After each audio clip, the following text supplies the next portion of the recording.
My bad. Debuts are hard, okay, guys? What's good, nerds?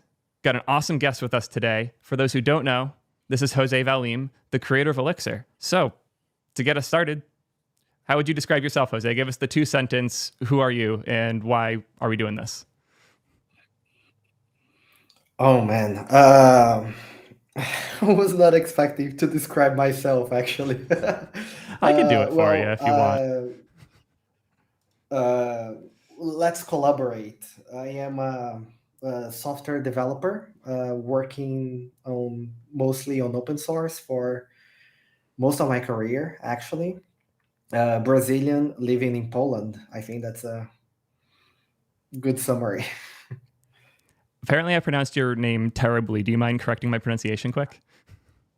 Uh, it's Jose Valim, but don't Jose. worry. I that was very good, but I Awesome. I don't sweat about it at all. I appreciate it. I will do my best, though. It's the least I can do if I have you on my show, you know. So, and chat's already going crazy with the Brazil hype. There's a lot of Brazilians in my audience, so this is very, very exciting for them, and I totally get why. Like, it's there's or Brazilians in open source and software certainly aren't rare, but they definitely don't get the attention that I think a lot of them should. And you're certainly no exception here. I'd love to hear a bit about what your experience was like getting into tech from Brazil. Yeah, so actually, into tech was I went to university, and then I have an engineering background, but in the first year, everybody has a introduction to programming, and there it was my professor writing C code on a blackboard, and I think that was like really like my actual introduction into programming, but also and I really enjoyed it actually. And I had a band also. I formed a band with friends, and then this was 2004. And then because I was enjoying programming so much, I decided to do a website for the band in Macromedia Flash. So that was like my introduction. It was like C and Flash, and from there I started like. Then eventually I did PHP. I did JavaScript, and then Ruby, and so on. I want to dive way more into your Ruby experience because I know that was formative for you, but I just wanted to call out, I feel like all my favorite developers, especially in the open source world, came from music. It's such a weird theme. Like, I had no idea you were also with a music background. My degree is audio engineering. Tanner Lindsley came from the music world. Who were we just talking to recently that did as well? I know that it blows me away every day how many of us come from music and have a background there. So just wanted to call that out because I think it's awesome. But yeah, would love to hear more about your experience with Ruby and how that led you to where you are now with Elixir. Yeah, so I think Ruby was when I started with open source, and I remember I like it's so funny because it makes me feel old in some ways, but I remember like I started using Rails at the time because that how a lot of most people at the time introduction to Ruby was, so it was Rails. And then I remember I wanted to do like file upload, and then I was using some package. I don't even remember how. I think we had Ruby. Yeah, we had Ruby gems for sure. So which is like the package manager for Ruby. And then I found a package, and then there was a bug, and then I found the email of the author, and I sent him like a diff over email, and it's like, hey, I found a bug in your library. This is so this was like before, uh, way before GitHub and everything. And then like I would use some packages, and then they would go unmaintained, and I would take ownership over them. And a lot of like Ruby is really where I started my open source experience. Eventually I became part of the Rails team, and spoiler alert, was working on some problems with Rails is what eventually led me to Elixir. I think that's just such an interesting journey. You highlighted so many points at which you didn't let things get in your way.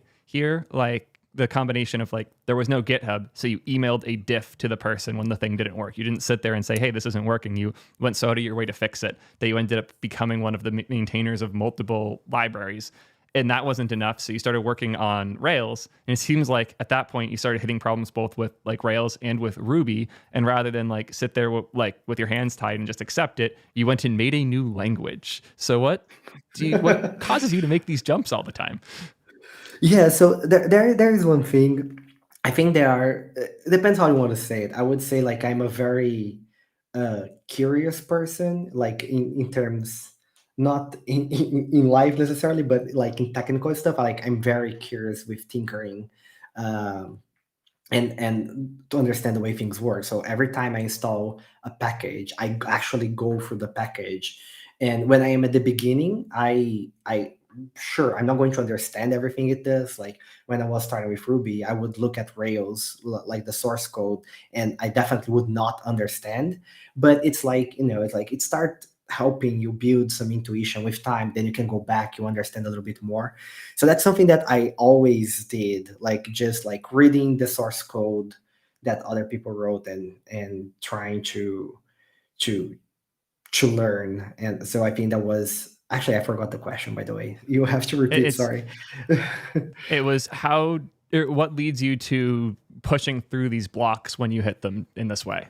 Yeah, okay, perfect. So I was on track. Yeah, so I'm just like being very curious and trying to explore, like even if like, oh, we have a solution, I try to look around and say, oh, what are the different ways? So for example, going a little bit into Elixir, right? So what was happening at the time was that this was 2009, 2010.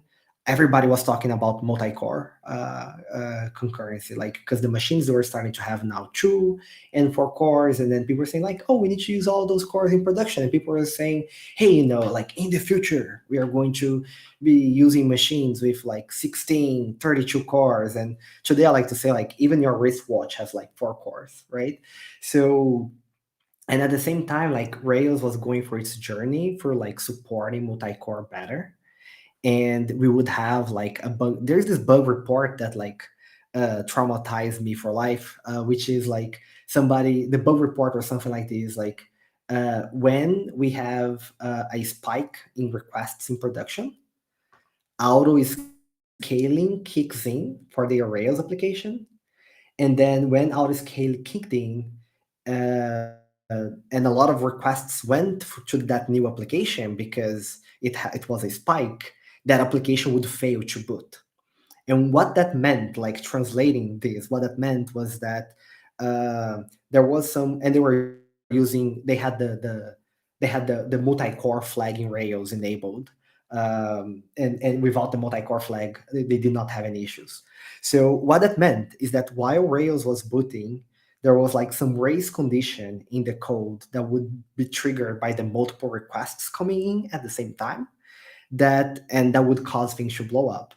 And like when you get a bug report like this, you're like, okay, there's definitely a bug here, but I have no idea. Like I have no idea how to start. Like like it looks very hard to reproduce it, right? So for me to reproduce it, I'll need to just like set up some instance and like some benchmarking, right? So it's going to be very hard to reproduce. It's probably going to be very hard to fix.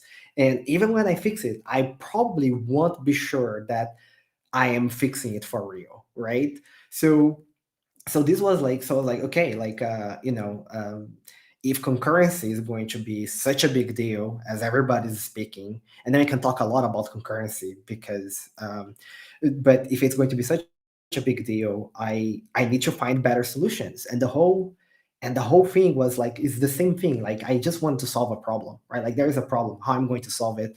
Oh, maybe there are better solutions, maybe there are other programming languages, other technologies that they better address this problem.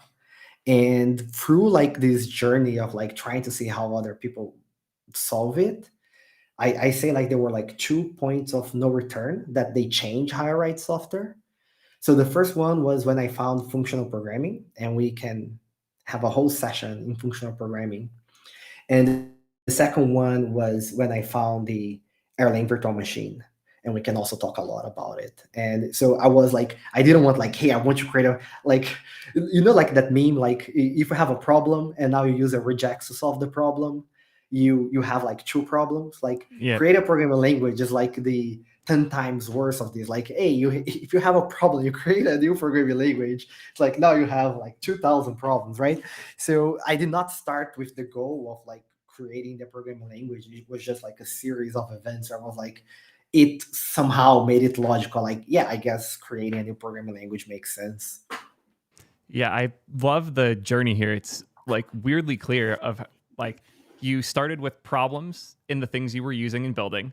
You searched across the existing solution space to figure out how this was solved in other places. You did your best to apply those solutions, and sometimes that leads you in crazy directions, like making a new programming language. One piece there I can really relate to is the attempts to concurrent or make Ruby more concurrent and performant. When I was at Amazon, I was actually helping us port some Ruby stuff over to JRuby, which was a wild journey in attempts to make Ruby runtimes that could be scaled slightly better. And the amount of weird bugs you run into once you change your runtime is just as much as when you add a concurrent mode later in development. So I very much sympathize with all that. I want to go down both the functional programming journey here as well as the Erlang, VM, and Beam stuff. I'll let you pick what we do first. Well, so the first one was functional. So let's start with that. Let's do it. Right. So there are a lot of ways we can describe functional. And at the time for me, it was a very, I'm going to describe how it was for me at the time. And I'm going to describe how I would explain it today, because I think like the 2023 version may be better, but maybe not. People can let us know in the chat. So so at the time, because the issue that we were having, it was a data race issue. What was happening is that we had two cores running some code, right? And then those two cores, they were trying to change the same place in memory. And then we would have a race condition. One of them would win, and it would corrupt the one that was trying to update at the same time, and things would blow up. It was a data race. So, and then some languages, so you mentioned JRuby, I didn't want to get there, but I'm almost sure that this bug report they were using JRuby, because Ruby, like Python, they have a global interpreter lock, exactly so that thing doesn't happen, right?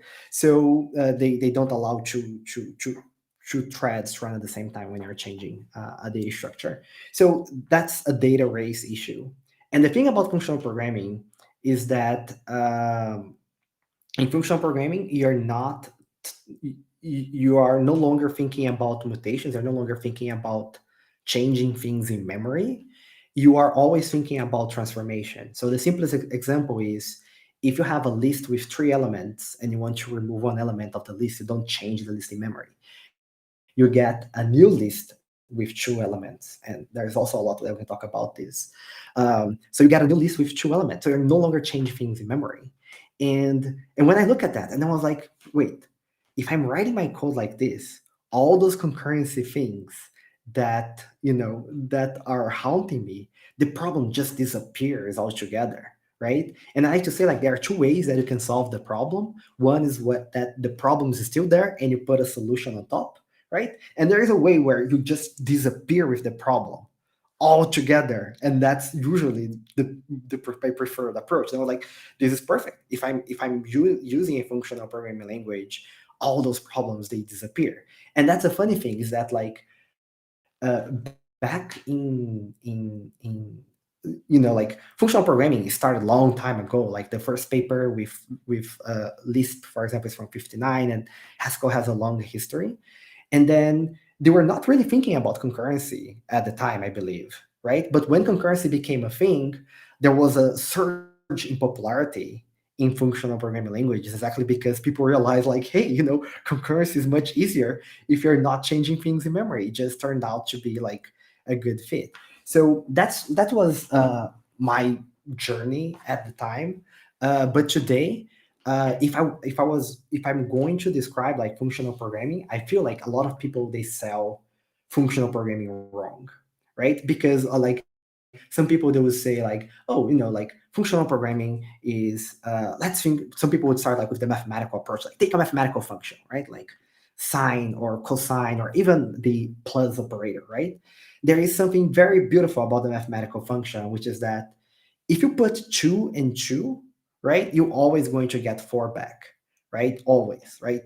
And everything that that function needs to work, you are giving it as input, right? And then it gives you the output back, right? So functional programming is that, like, get this approach, right, and apply it to your code. Imagine that every time you are calling a function, everything that that function needs to work, you are explicitly passing as input, and everything that you need, that function needs to give back to you, right, you're going to get in the output. Like, to try to be a little bit more practical, imagine that you're building, I don't know, an e-commerce. You're going to have like a cart. You need to have something for managing the cart. Like in object-oriented programming, you can do something like cart dot add item, and then you pass an item, right? And then what does that do? Like, oh, it's going to put like the item somewhere in the cart, somewhere in memory that you don't know about, right? You, like, the whole purpose of like object orientation, like, is to encapsulate that, is to hide that away from you, right? And then in a functional programming language, cart add item, same thing. You're going to pass both the cart and the item as input, and you're going to get an updated cart back. And this makes like a huge difference in code maintainability, because everything is clear. It's not like, oh, I'm passing this item to the cart and that's going to change something somewhere that I don't know where. Everything is clear. All the inputs, all the outputs, they are super clear to us. And for me, that's the big deal about functional programming. It's about making our code clear, more maintainable, making it very clear what is the input, what is the output, so I can glance at that code and understand what it's doing. And from that, we derive like all the other properties. Like, that's why immutability is important, right? Because you don't want to have a function that changes things in memory. Everything's explicit. We get concurrency, and so I feel like, like, if it's, I think if it's said more times, like, hey, functional programming is about like maintainability, I think we'll probably be able to like get more people listening. Yeah, I love this rant. For what it's worth, my functional programming journey actually started with Elixir, and it let me learn all of these lessons really early in my dev career.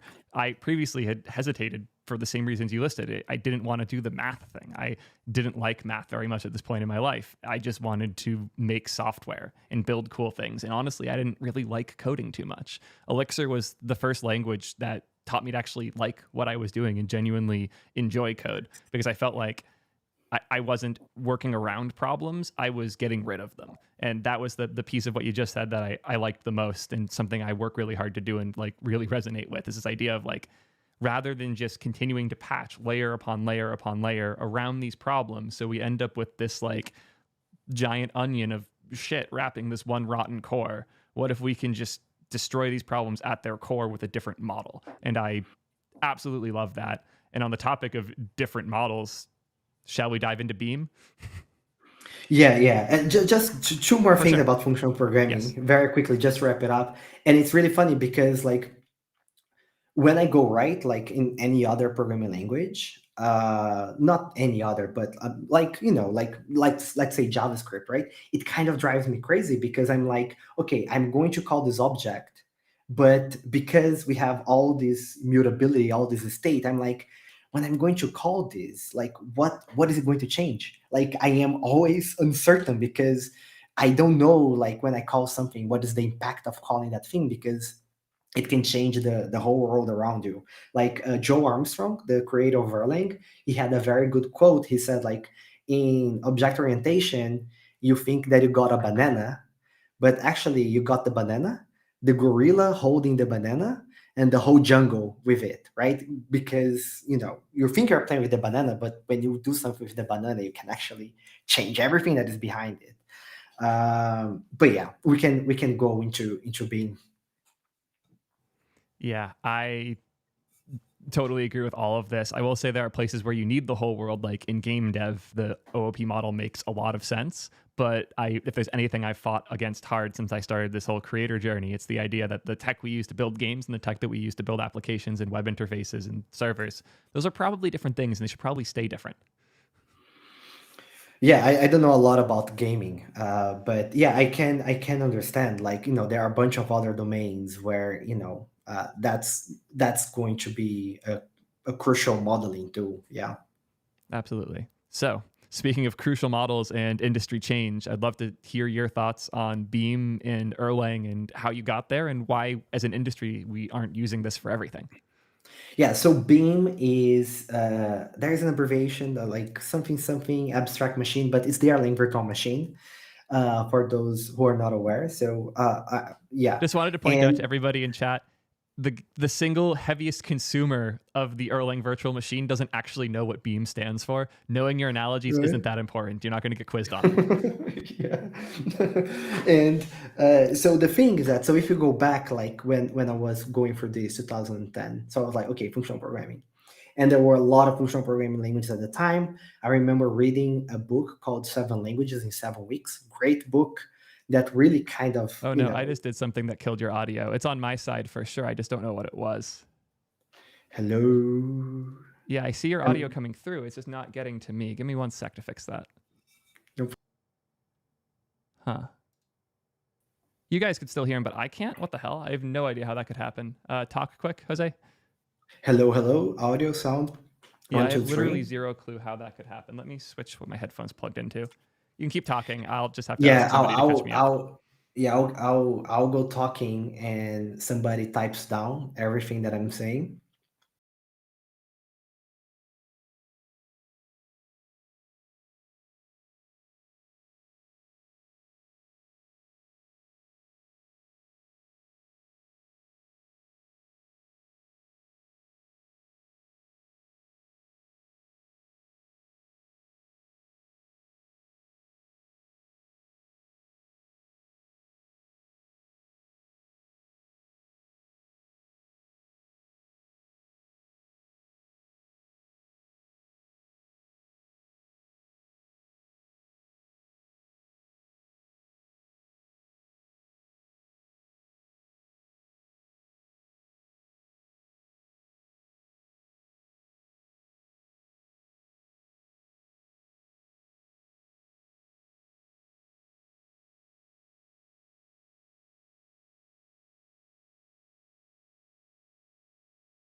Should I rejoin?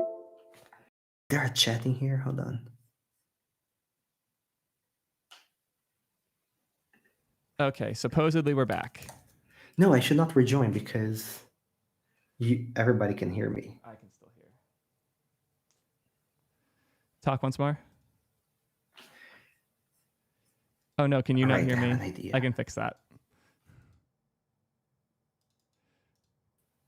Okay, you should be able to hear me Okay. again. Sorry. Yes, I can hear you. Can you hear me? Yeah. That's the first time my Rodecaster's ever failed on me. It's like the one piece of gear I've never had a problem with, and all of a sudden I'm having a problem with it. So that's disappointing. What was it? It's my Rodecaster. It just suddenly stopped receiving audio from my PC, even though it was still routing it through my computer fine. I've never seen that in my life. That's a new bug. We always find new ones when it matters. Yeah, I actually have no idea what that is. So is that? Yeah, I can write about it for a bit, but the TLDR is it's a audio interface that can take 2 computers at once, 2 XLRs at once, and can easily manage a stream like this where I have a bunch of different audio sources and I can record directly on it. So it's just like a really nice all-in-one device for my audio stuff. I love it. It's never had a problem before. I'm sad it did. I'll talk to the team as soon as the stream's done to ask them what's up, and they'll respond immediately because they're great. It's all right. Yeah. We're good now.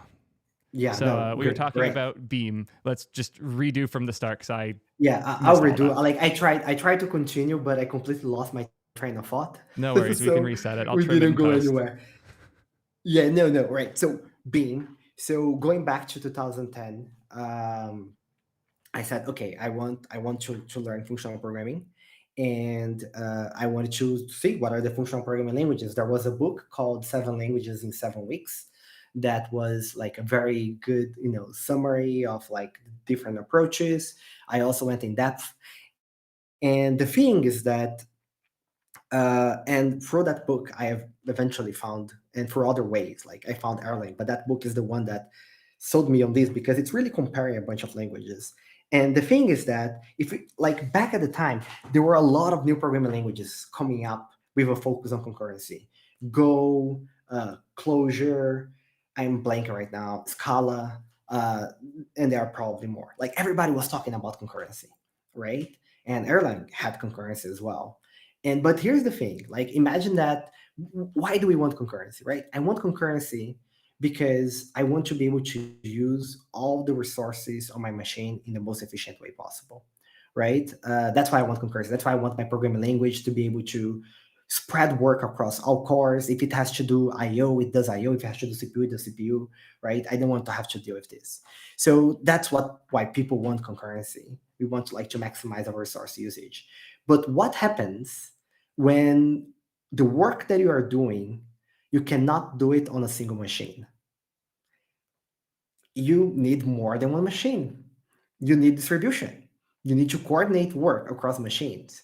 So a lot of people were talking about concurrency. And then there was this programming language called Erlang that not only solved the concurrency problem, but it also solved the next problem, the distribution problem.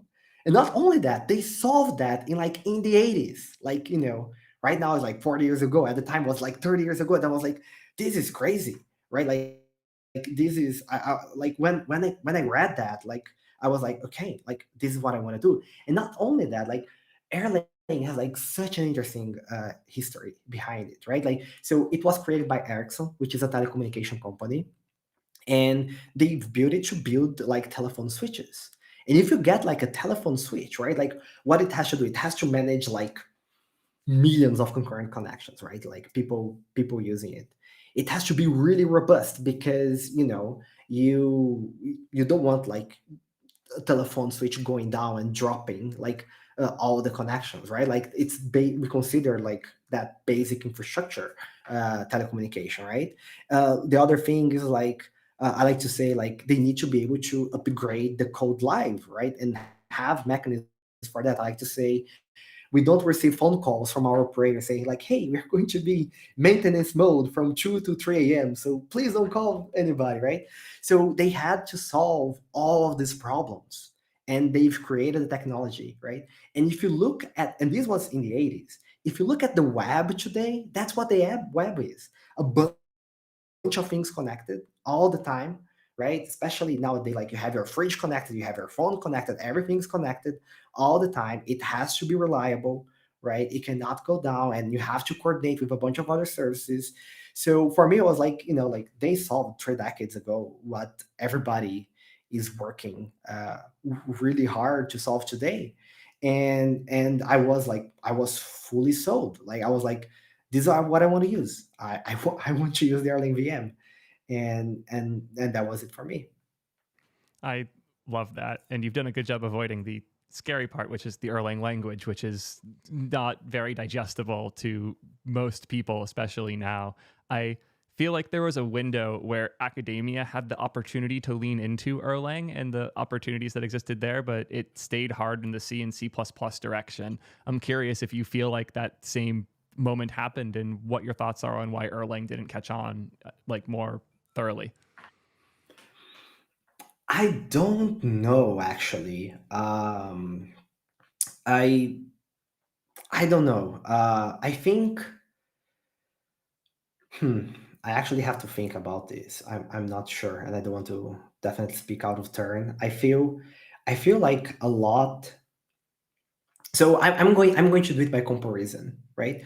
So take Go when Go was released, right? Of course, there are a bunch of things that Go is an excellent language, but there are of course a bunch of things that make it its trajectory different. One is like, well, it's not functional, but it's also like it's powered by Google, and just saying like it's a language by Google has such a big marketing power. So I'm not saying like it's an apples to apples comparison, but something that Go did at the beginning was when they came out, they were very concerned from day one with the developer experience, right? Like before Go, um, a lot of the programming languages they were like, well, you have the programming language, right? But the tooling to use that programming language was usually separate, right? So like in Ruby, you had like Ruby, and then you had Rake, and then you had like things coming from Rails. Like like you had the programming language, and the programming language worked about the programming language. Like Python's the same, right? Like you had like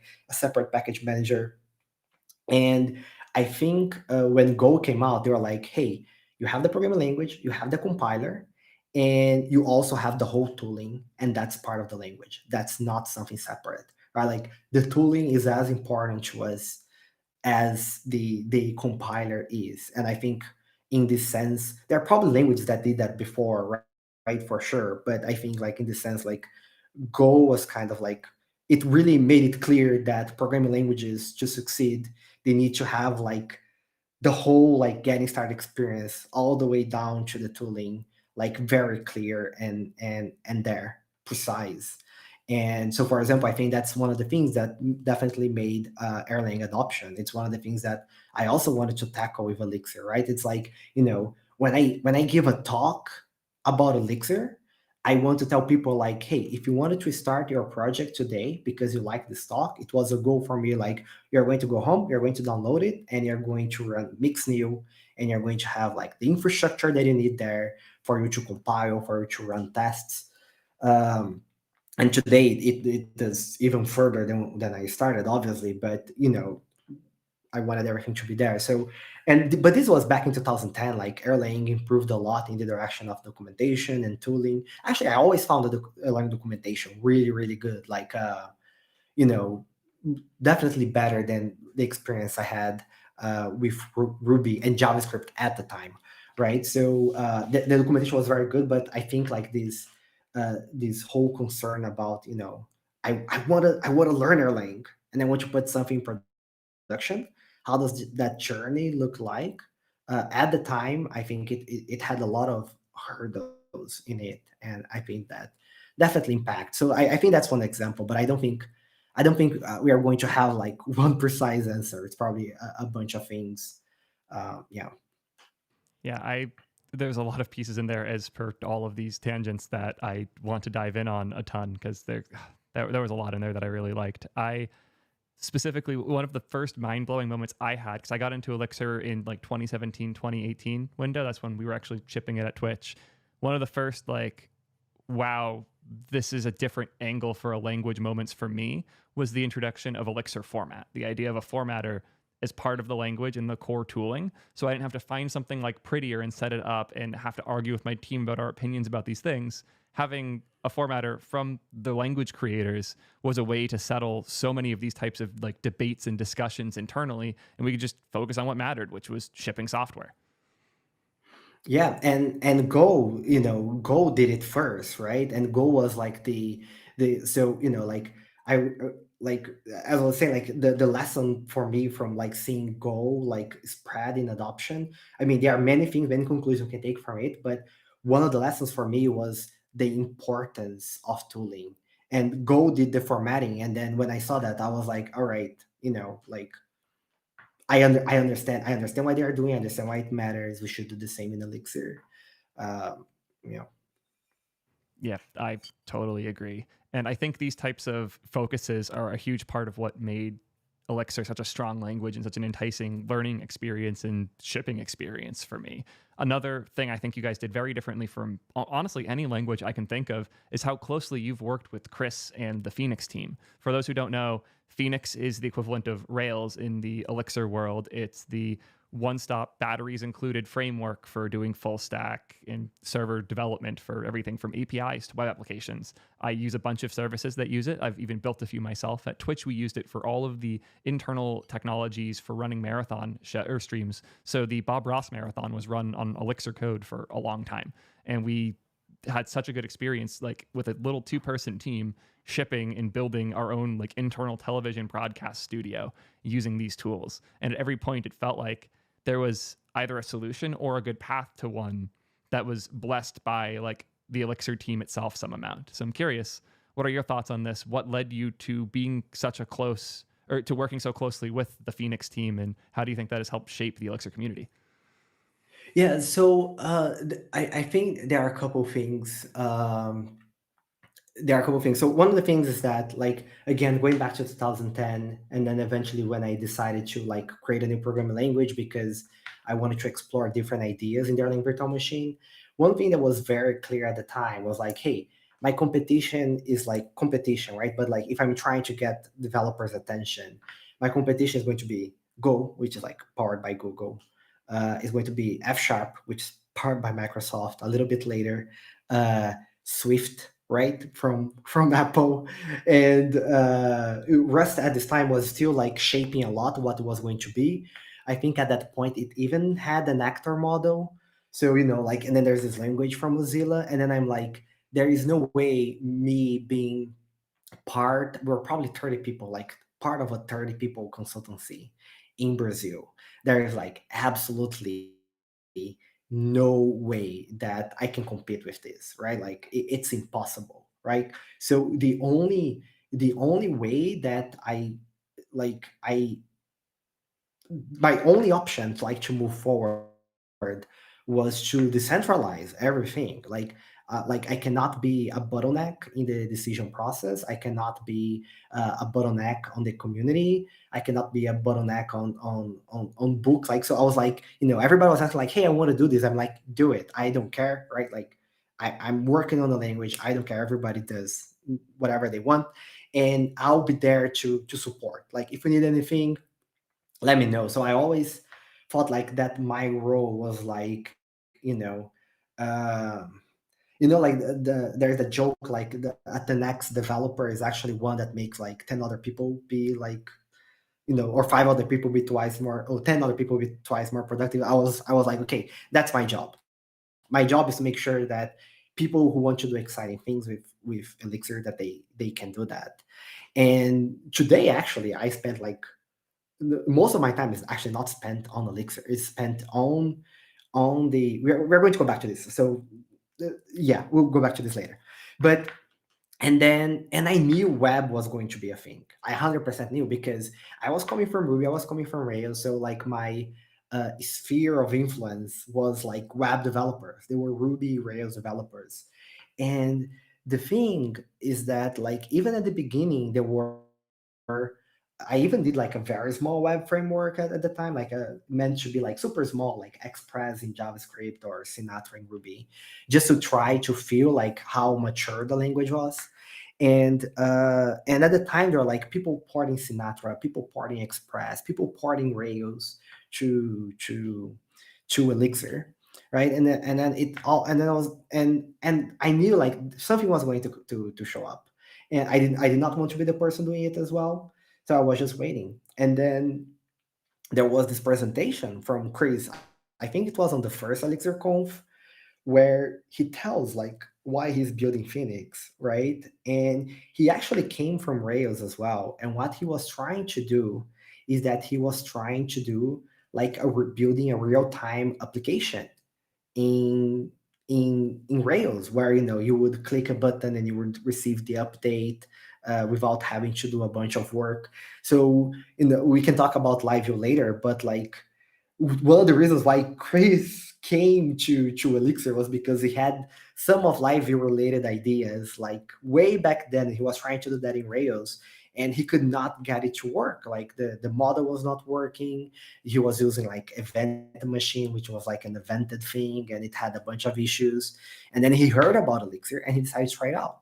But when he decided to do his own web framework, he did not start from Rails. He started from the part that Rails did not have, which is like this whole real-time thing that we call Phoenix channels. So to me, that was perfect because like he was, a lot of people was like, oh, let's bring Rails to Elixir, right? But the question we should really be asking is, well, if I was starting Rails in Elixir from the scratch, how would that look like? And that's exactly the what Chris did. He was like, okay, if I have this platform where I can run millions of things at the same time, keep literally millions of WebSocket connections alive at the same time, which kind of applications can I build? And he started from that. So when I saw his presentation, I was like, this is it. Like this is the angle. This is how we should approach this problem. And we started talking, exchanging ideas all the time, like working on different things. And yeah, we are great friends today. And it all came like from this presentation, just like completely rethinking how a web framework should look like, especially running on Elixir and Erlang. I absolutely love this. It's such an uncommon thing, and I really I hunted to try and find other good examples of languages and like important libraries like this collaborating at that level, and there just aren't very many. I tried, and Chris has been such a great advocate. Like Phoenix is a huge part of why we were interested in Elixir in the first place. And as he put it in the documentary, what before took 100 servers can now take 2 using these new technologies and models, and actually having concurrency and distribution as part of the virtual machine your language runs in. And there's obviously the classic demo that you give. This is more of like the language side, the concept that you have 2 boxes connected via a network. They have namespace access to each other, and you can remotely call a function from one machine to another trivially. And once you get into stuff like the gen server patterns, where you can basically have a map that distributes your code across servers, it's mind-blowing what you can do. And to see, and once your mind is blown, it has to be pulled back together. And I think that's what Phoenix did for us, is it let these incredible, I don't want to say like vague's the wrong word, I can't think of the right word for it, but these these powerful tools where when I saw the demo of 2 laptops, like, this is really cool. I just don't know how I would use this directly. Phoenix is how.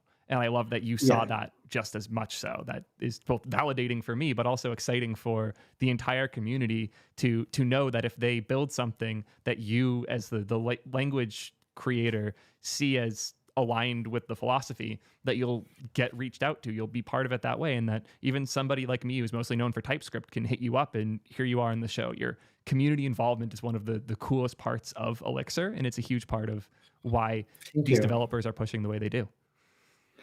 Yeah, and I think there is one thing that that I think it's worth talking about. It's like, and again, it goes back to saying, like, Phoenix is the perfect example, because we can talk like, oh, distribution is amazing, but then you're like, well, sure, like being able machines talk to each other out of the box, that's certainly but exciting, but what I'm going to do with this? And like Phoenix is using all of that. So for example, imagine that you want to build like a real-time chat, for example, or as people are using the application, imagine, like even on Twitch, right? Like you want to show, hey, somebody joined the channel or something, right? You want to send a notification to everybody.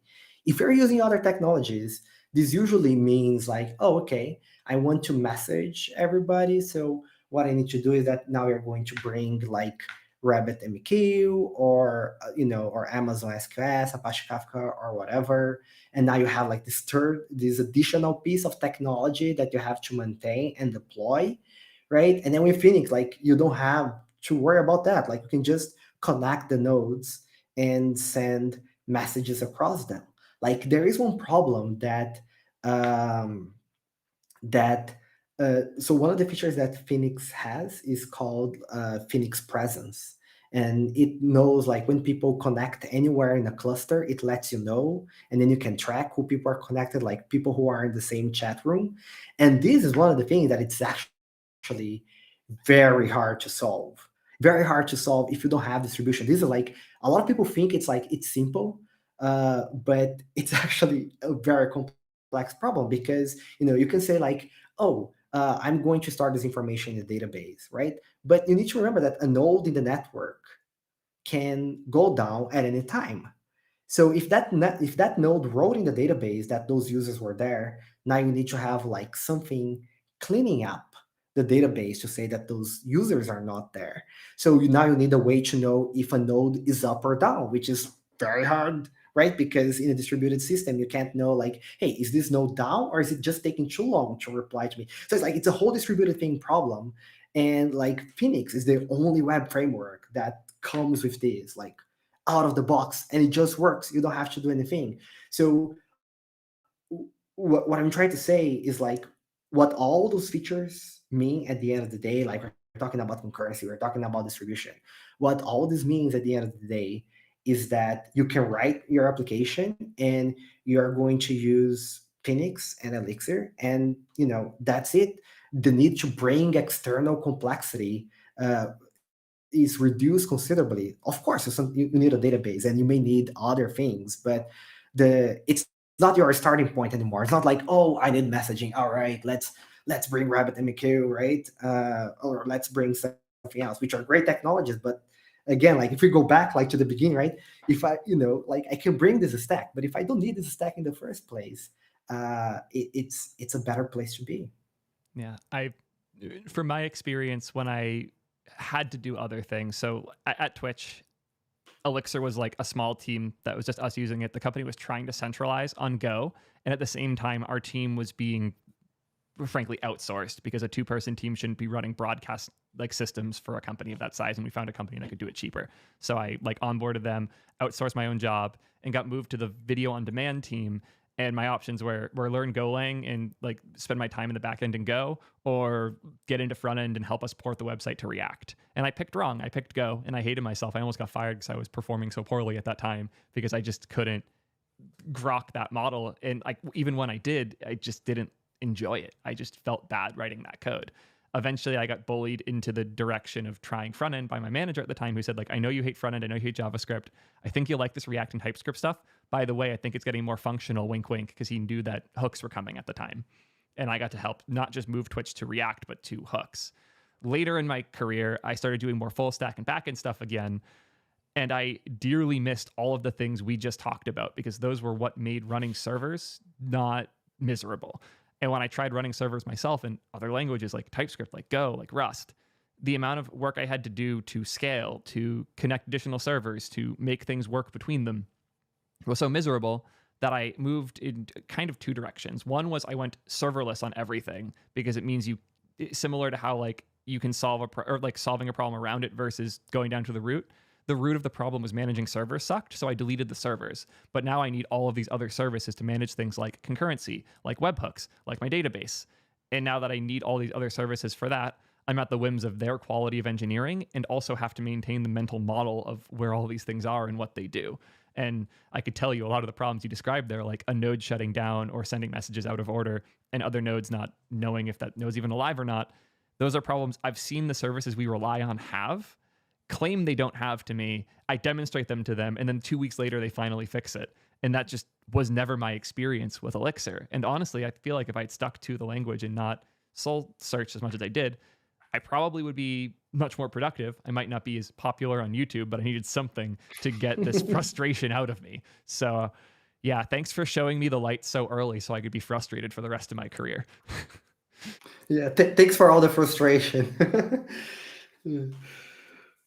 Yeah, I will say the one thing I have learned since I have left and explored more is that types are actually a really cool thing. When I shipped my first production app at Twitch, it was for the Power Rangers marathon. And there was one place in the code where I used a lowercase p instead of an uppercase P for one of the like modules we had defined. And there was nothing checking for that yet. And it took down the stream on the second episode. Those types of bugs, the types of things that like should get caught in code review that aren't, the things that I could get a red squiggly line in my editor for, the autocomplete, those are all the things I love types and type systems and type safety for. And I know that is absolutely part of the angle for your interest in types in Elixir, but it seems like you guys have gone way further down the like research and math path. So I'd love to hear your general thoughts on type systems, maybe reference TypeScript more than usual because that's what this audience is most familiar with, and what led you to deciding that types are worth exploring for Elixir? Great. Yeah, I have to load a whole new program in my brain to answer those questions. I feel you on that. So it may be a slow start, but I'll definitely pick up. Yeah, so just going to how it started. So we were talking about like how being involved in the community. We talked about the code formatter, and like one of the things I talked about like the influence of Go, but the other thing was like the community was really asking for it at the time, right? And then it's like listening to the community feedback and trying to make a decision, like because we didn't talk about this. One of the things that I want for Elixir is for Elixir to be a relatively small language. Like I want to be a language that enables other people. We should talk about that a bit more before we go into the types, because I feel like this is going to be the thing we talk about for the rest of the stream. And there's so much about that idea of Elixir being a small language and things like the boldness of the. I remember, I think it was like, what, 2 to 3 years ago where you said Elixir, the language, was complete? Yeah. Yeah, exactly. So because and I was hinting to it, saying like most of my time is actually not spent on Elixir. Because if you think about it, like I have a horrible metaphor, but I'm going to run with it anyway. It's like Elixir. It's like kind of like it's the meat in this burger where the tasty parts are the buns, because we are on top of Erlang, and that's where all the work does, really. Like all the work, like like, oh, how can you create a programming language and have it gain traction? Like you have to stand on the shoulder of giants, be it like LLVM, the Java virtual machine, right? Like you have to stand on top of something. For us, it's the Erlang VM, and that's where all the hard work happens. I love the work from the Erlang team that comes from Ericsson, and then the rest is the community. Elixir is really like just tiny thing in the middle. So I have like this very clear rule, like like we are going to add a feature to Elixir only if it adding to the language makes that feature like shine in a way like that being as a separate package is not going to be. So for example, in Elixir, we don't have like a built-in JSON package, because you can just pick one from the community. Like there's a standard in the community and you can pick that. And that's one less thing for me to worry about. In my experience, most of like these standard libraries in programming languages, they, a lot of people say like, oh, don't use that, use this other version, right? So, um, so I want this core to be small, because, and one of the things that I want to do, this was when I was working on the language and the design, is that I wanted the language to be extensible, right? Like to that idea of being decentralized. Like if somebody wants to do a web framework, like they should not need new features from the language, right? Like if somebody wants to write like a database layer abstraction, right? They should not need to change the language itself. So the language needs to be extensible, need to be able to get it and build your own abstractions. And like today I like to say like there are a bunch of great examples. Like we have Acto, which allows you to have like this query that is compiled at compilation time very efficiently and safely to the database. We have Annex, which is numerical Elixir. And what that does is that it compiles like a subset of Elixir to run on the GPU, right? Which is amazing. And those, like when we worked on Annex, like we had to do like 0 changes to the language, and now we have a subset of the language that it can compile around the GPU. So for me, it was, like I was like, all right, I am here in the middle, and for me to be efficient, to be productive, it has to be small. So with those guidelines, I was like, what really has to be there in the language. So and we have been like slowing down in terms of features for quite some time. So like you said, in 2017, 2018, a lot of the people in the community, they were asking for a code formatter. And then I was like, well, does it make sense to be part of the language? And you nailed it, right? Like being part of the language like settles the discussion. It sets the standard for the ecosystem that everybody can use. And then the other thing, like people were asking for an easy way to get all your Elixir application to package that up and run in production. We call them releases. Erlang has this feature. Elixir did not have it for quite some time, and then people were asking for it. A lot of people were saying that deploying Elixir was hard. So we added that as well. And then, and then it was quiet for a while, and I think that's when like the if you would ask, like I would ask an event, like what would you like to see in Elixir? That's the point where the majority of people, like the biggest complaints, like types, right? And even if we take like so I'm going to types now. Perfect. Let's do it. Yeah. So even if you take that, like like we want types, right? Well, I mean, like, why do you want types for, right? Like because when you say, hey, we have types, like people, they're going to draw different conclusions exactly on what that means, right? So from like a TypeScript developer, that may translate like, hey, I want to actually have a great IDE experience, right? And some of the decisions in TypeScript happens, for example, so that the developer experience is super great, even if sometimes some bugs they are going to go uncaught, right? But it's going to help the developer experience greatly, right? Some people are like, no, I want to catch bugs as early as possible, right? And all those people, like even if we take just those two examples, right? Like they are going to have different, they are going to expect different things, because if you want feedback on the ID, that thing has to be super fast, because if I'm pressing the dot and it's going to take like 5 seconds for it to show me what are the options, what are the types, that's not necessarily good. But somebody who say like, my first priority is to catch bugs no matter what, it's more likely for them to say, hey, if I have to wait 1 minute more when you're compiling my code to check all those things, they would be super happy to pay that price. So a lot of the work was like, some of the initial work was like trying to understand what types in Elixir could mean and what we could get from it. So for example, we're not going to get performance benefits because the Erlang virtual machine is still like dynamically typed. So we won't be able to optimize much, maybe 5%, 10%, but in general, like that's not something we're going to get. But yeah, I think we could, if we have types in Elixir, there is no reason why we can't use that to improve the tooling.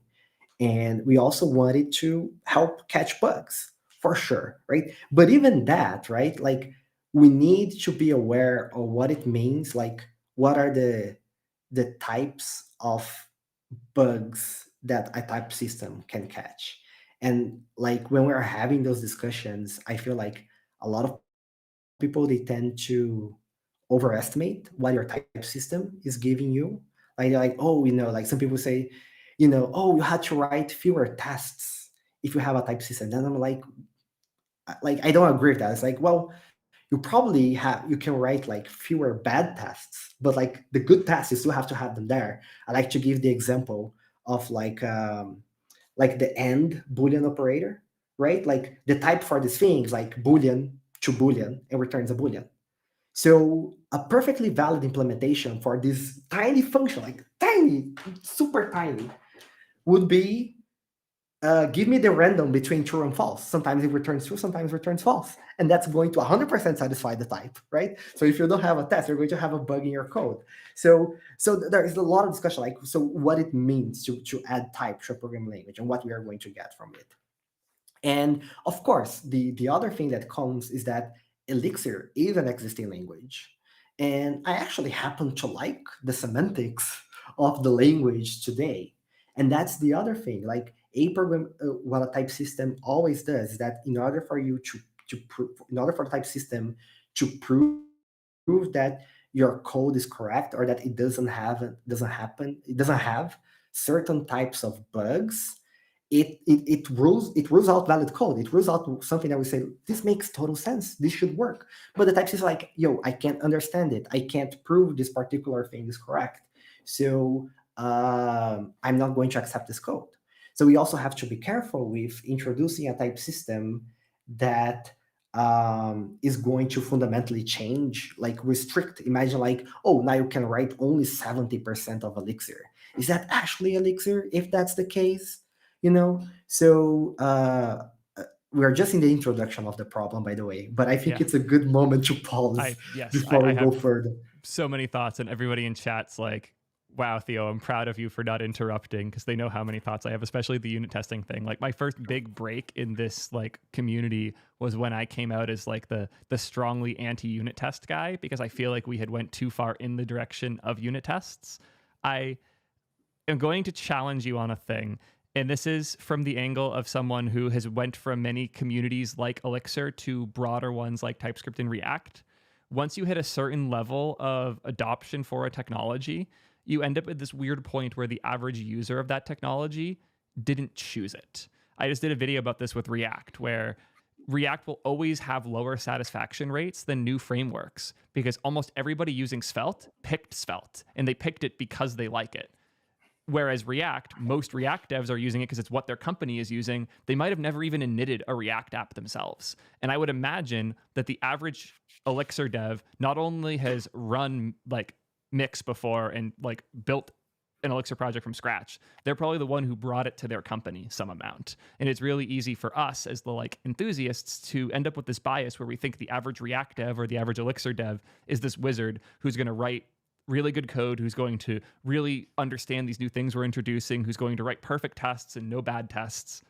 The average unit test is bad because the average unit test is written by an average developer.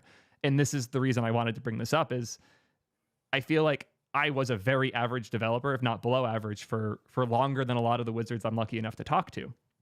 And from that time, I wrote a lot of bad tests. I wrote many more of them in TypeScript than I did in the Elixir world, but I found that with types and with well-defined type systems, half of the tests that existed in the code base before it was TypeScript were just checking basic, like, if this is passed correctly, does it not error? If this is passed incorrectly, does it error? And that whole class of tests, which are bad tests, were like half of the unit tests that we were running at Twitch. And what I've gotten out of TypeScript and out of typed systems is the types of things that I should not have to run tests for. Ideally, my editor tells me right when I make that mistake. That whole category is gone. So while I agree you shouldn't have to delete any good tests because you have a type system, you're much less likely to write or even accept when it's written a bad test into your stack when you have a type system that helps guide you on that happy path. I agree. And I would add that there is one exception here about Elixir, is that Elixir, like I can understand why somebody would write those tests, like checking the interface in like JavaScript, because like in JavaScript, like I mean, getting a simple function like plus, right? Like, well, you can actually pass a string in there and it will gladly do something with it. But in Elixir, like I like to say, our code is assertive because of pattern matching and guards.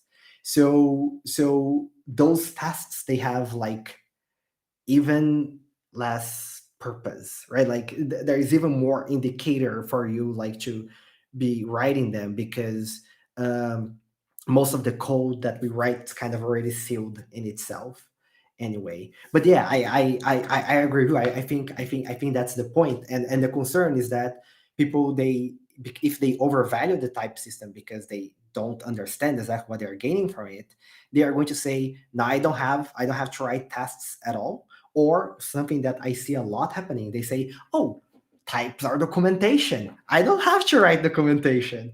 And then you do that, right? And then you have libraries with worse documentation because types, they help documentation, but they don't replace the documentation.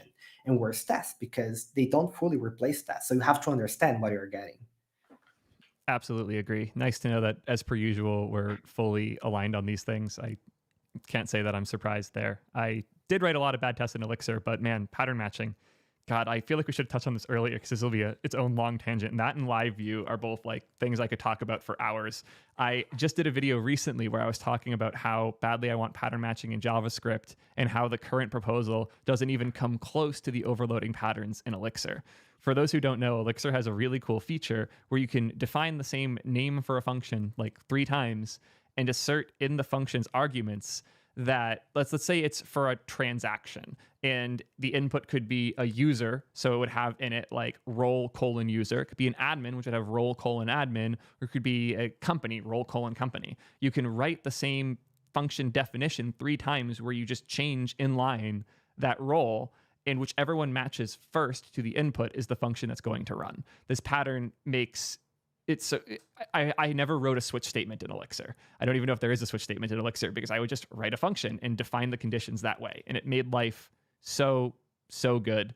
And I don't know if I would have even gotten functional programming build if it wasn't for that feature, because it made functions feel so composable and consistent, I think is the best word, where I always knew what the function, what would exist in the arguments, because I could strictly define what the function had as arguments there. So yeah. Pattern matching, thank you. You showed me the light. Yeah. Any more points in the introduction to types? I think that we've covered most of it. 'Cause the middle ground's going to have so much. What I'm really interested in is the idea of going the like mathematical research route. I know that there Yeah. was like a thesis Oh, done, and what led us to go that direction instead of a more like yeah. boring practical approach. Yeah. Just before, like I am a person who consumed a lot of technical papers, I am and not. I thought, yeah, no, that was I consumed a lot, especially in the beginning with Elixir, and like, okay, tangent, but this is a funny tangent. Um, like the things, like there are some of the things that you take for granted in a programming language, but when you want to understand how it works or how to implement one, it's like it's amazing, like the amount of work that actually goes behind the scenes. One of my favorite examples is pretty printing. All programming languages, they have pretty printing, right? And it's something that, oh, a good pretty printer is going to be like, oh, like if I have only 40 columns in my terminal, it's going to figure things out and space it evenly, right? And then if you have more space, it figures that out, right? So like this thing, it's actually, when somebody was like, "Oh, we should have a pretty printer in Elixir," and I'm like, "Sure, that's a great idea." And then I'm like, "How do we implement it?" And then it's like, "Okay, now you have to read like 3 or 4 papers to implement pretty printing that like lays out like all this foundation." And this happens like so frequently, right? Like like you think it's like it's a simple problem, but it isn't really. So for example, in Elixir, the other example is like our lists. We don't know the size of the list, right? When you have a list, you in order to, the size is not stored in memory. So if you want to know the size of a list, you have to traverse the whole list, and then you know what is the size. So if you wanted to take a random element from a list or from something, for a stream of data, if you want to take a random element but you don't know what is the size of that thing, how do you take a random element without like loading the whole thing into memory? It's like there is a paper for that. A very recent one was um, for computing the median. So the way that you compute in the median is that if you have like a list and you want to get the median, is like the element in the middle, right? So you have to sort the list, and sort is a very expensive operation. So I was working on a problem where when we were benchmarking, the bottleneck was like the median implementation. And like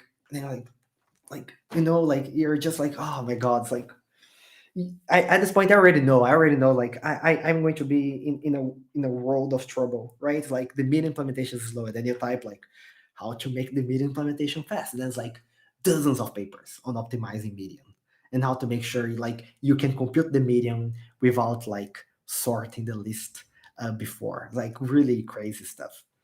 This is the most how the sausage is made moment of this stream so far, in my opinion. I never thought about any of this at all, and it is very painful to hear. And again, I commend you for this work, because I never would have thought it would take multiple papers of research to figure out something like pretty printing or finding the median slightly faster. Like it makes sense when you say it. It's just unbelievable if you haven't thought about Right? it. Yeah. It's just crazy, but I actually enjoy it. So for me, it's like for me, it's like I don't know. It's like you're going to have. It's like you're going to read you're going to read some things where you completely like like, oh, I am in the second section of the paper, and then like I know I'm going to lose this. I know I'm not going to understand it, and I'll have to jump to the next paper because I don't have like so like there was one for the medium where that the way they were solving the problem was that they were like, well, if we really think about the medium, it's actually like a solvability problem. It's like, well, it's like you can model like finding the median as a mathematical equation, and then like the fastest way to solve this then is to solve the mathematical equation. And then I'm like, I'm out of here. It's like like it's going to take months for me to understand it, and then and then I just drop it. But a lot of times, like you see so many interesting things and interesting insights. And the ones that always make me crazy, like not crazy. The crazy is the one that I know I won't understand. But the one that make me like I have a hard time believing are like the probabilistic ones, right? Like people they say like, well, if we use this thing, it's like it's a total probabilistic method, but they are like we can prove that it's just probability, but we can prove that you can find it in this time. And I'm like, how does that even work, right? Like I feel like so worried about like, oh, I'm going to add a median solution to Elixir that is like probability based, that it's fast, but like the mathematics sound, it just like makes me like what is like incredulity, like I don't believe it. It's like it's like, are we sure? Anyway, I think No, that's I the live for this tangent. stuff. I don't know how much my audience will care, but from chat, it seems like they're loving it. So yeah, we live for this nerdy stuff. That's the whole point of the show. There's a million other places people can go if they want to like read about the history of Elixir, and I think we covered that fine. This stuff is so much more interesting. Like, what does it actually look like to build a language? So on the topic of all these papers and all of this effort and research and nerding out about it, how'd you end up on the nerdiest possible path to type safety? Right, yeah. So I actually tried to do like a type system by myself in 2018 or something. A proof of concept. I made it public like 2 years later, but like I knew I wouldn't be able to solve that problem by myself, right? Because the thing is that if you want to if you want to because Elixir is a programming language, and we're starting with the assumption that we want to change Elixir as little as possible, right? That's our assumption. We want, so we need to be able to find a type system that can model most of Elixir, right? Because if I got a type system that is, there are all different types of type systems. So if I got a type system that is not a good fit, it's like it will end up rejecting a bunch of Elixir programs, and we don't want to do that. We want to have something that has like integrates nicely. So what happened? What happened is that somebody did. So there's this whole discipline called set theoretic types. We can talk more about it later. And somebody wrote like in their master thesis in Uruguay, like something like, oh, we are like implementing like set theoretic types for Elixir. They sent me the paper, and I was like, this is very exciting. I asked them like, hey, maybe we should do something further. They were like, no, this is our master. We are heading out of university. Don't plan to ever come back. So so we're not interested. So I went for the references, and I went through the references, and a lot of the references was Giuseppe Castagna. Like half of the references in the paper was from Giuseppe. And then I was like, okay, let me read the references, right? Like, let me try to understand a bit more what they're doing. And Eric from the Elixir team, he was also like, we were talking a lot about how to have like more checks in Elixir and how that would look like. And that was a problem that we were stuck. So what happened is that I started reading some papers, right? And then one of the papers from Beppe was like this. Well, in this paper, we are going to solve this problem. And he described the problem, and he perfectly described the problem that I was stuck on. Perfectly. I was like, and then there's the excitement. It's like, yes, like finally I'll know the solution. And then it's like, and then section 2, it's like, well, we can model this problem as like the mathematical properties of set and something. And then like the rest of the paper is just like mathematical proofs. And then they never come back to say like, hey, here's how you implement it, because that's not what they're worried about, right? They want to show that like their proof is valid, it makes sense, not going to have corner cases, right? So they prove everything, they never come back. And then I was like, and then I was like, oh man, like defeated, right? So I was like, okay, I'm going to send an email to Beppe, to Giuseppe Beppe, and I'm going to send an email to him. And I told him like, like try to be lighthearted, like, hey, I read the paper, it perfectly described what I wanted, but I could not understand the rest. And then he sent me a link to another paper which is focused on people like me who do not really have the academic background, and we started talking about maybe having a PhD student who would work with Beppe and with me on a type system for Elixir. And that's the thing, right? Because again, like we need to find a type system that is going to perfectly model the Elixir semantics, but that type system does not exist, right? So we need to get something that is a very close fit, right? And then in the places where it's not a good fit, in the small areas where that does not fit, we have to either develop a new theory or we have to make compromises on how that thing is going to model that particular Elixir idiom. So that's the work that we did for the last year and a half, was like going through all of the Elixir semantics, mapping them to set theoretic types, like, oh, this has the equivalent, like, and then we can I don't think we can talk over this without like having slides and discussing this, but the whole idea, and it's all based on set theoretic type. So like we have like that clauses, like you were talking about, like in Elixir you can have a function with the same name and different implementations. We call them clauses, right? So this thing we model with intersections. So the idea is set theoretic types. One of the reasons I really like about it, for people who are interested about this, I did a whole keynote on Elixir Conf. I don't remember the name of the keynote, but it was Elixir Conf US like 2 months ago, on types for Elixir, that explained the whole idea of set theoretic types, that they are based on unions, intersections, and negation.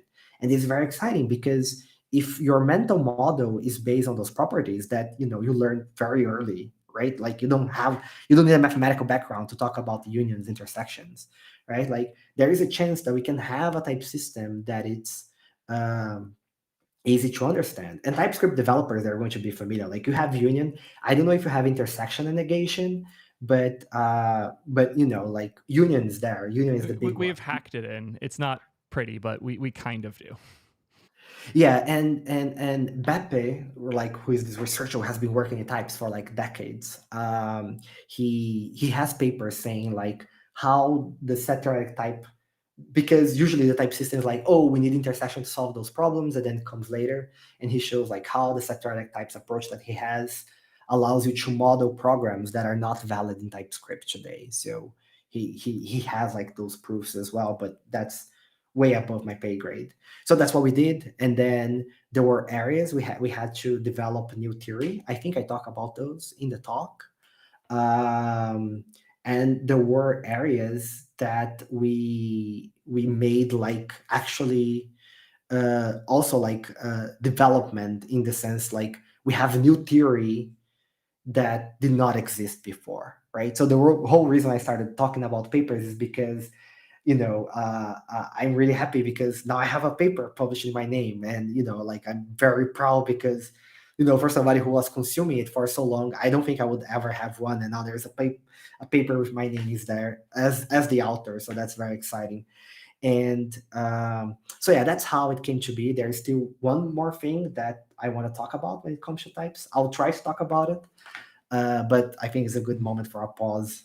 Absolutely. I love the little like bit there of how exciting it was for you to have your name on one of these papers as one of the people who's consumed them for so long. And I know that feeling. I remember the first time I saw my picture in a tech talk at a conference by somebody who I'd looked up to, and I always watched like it was Tanner Lindsley, and I've been watching his talks since 2018, and seeing my face in the slides that I'm used to like being a consumer of, like doesn't matter how irrelevant or deep you are in something, that always hits different. That always feels special. Yeah. Or when you send a pull request to a project that you have been using for so long, right? And then your code is merged in, and then it's like, ah, yes, next time I download the next version, there's going to be like a little line of code in there, that I contributed. It's always great.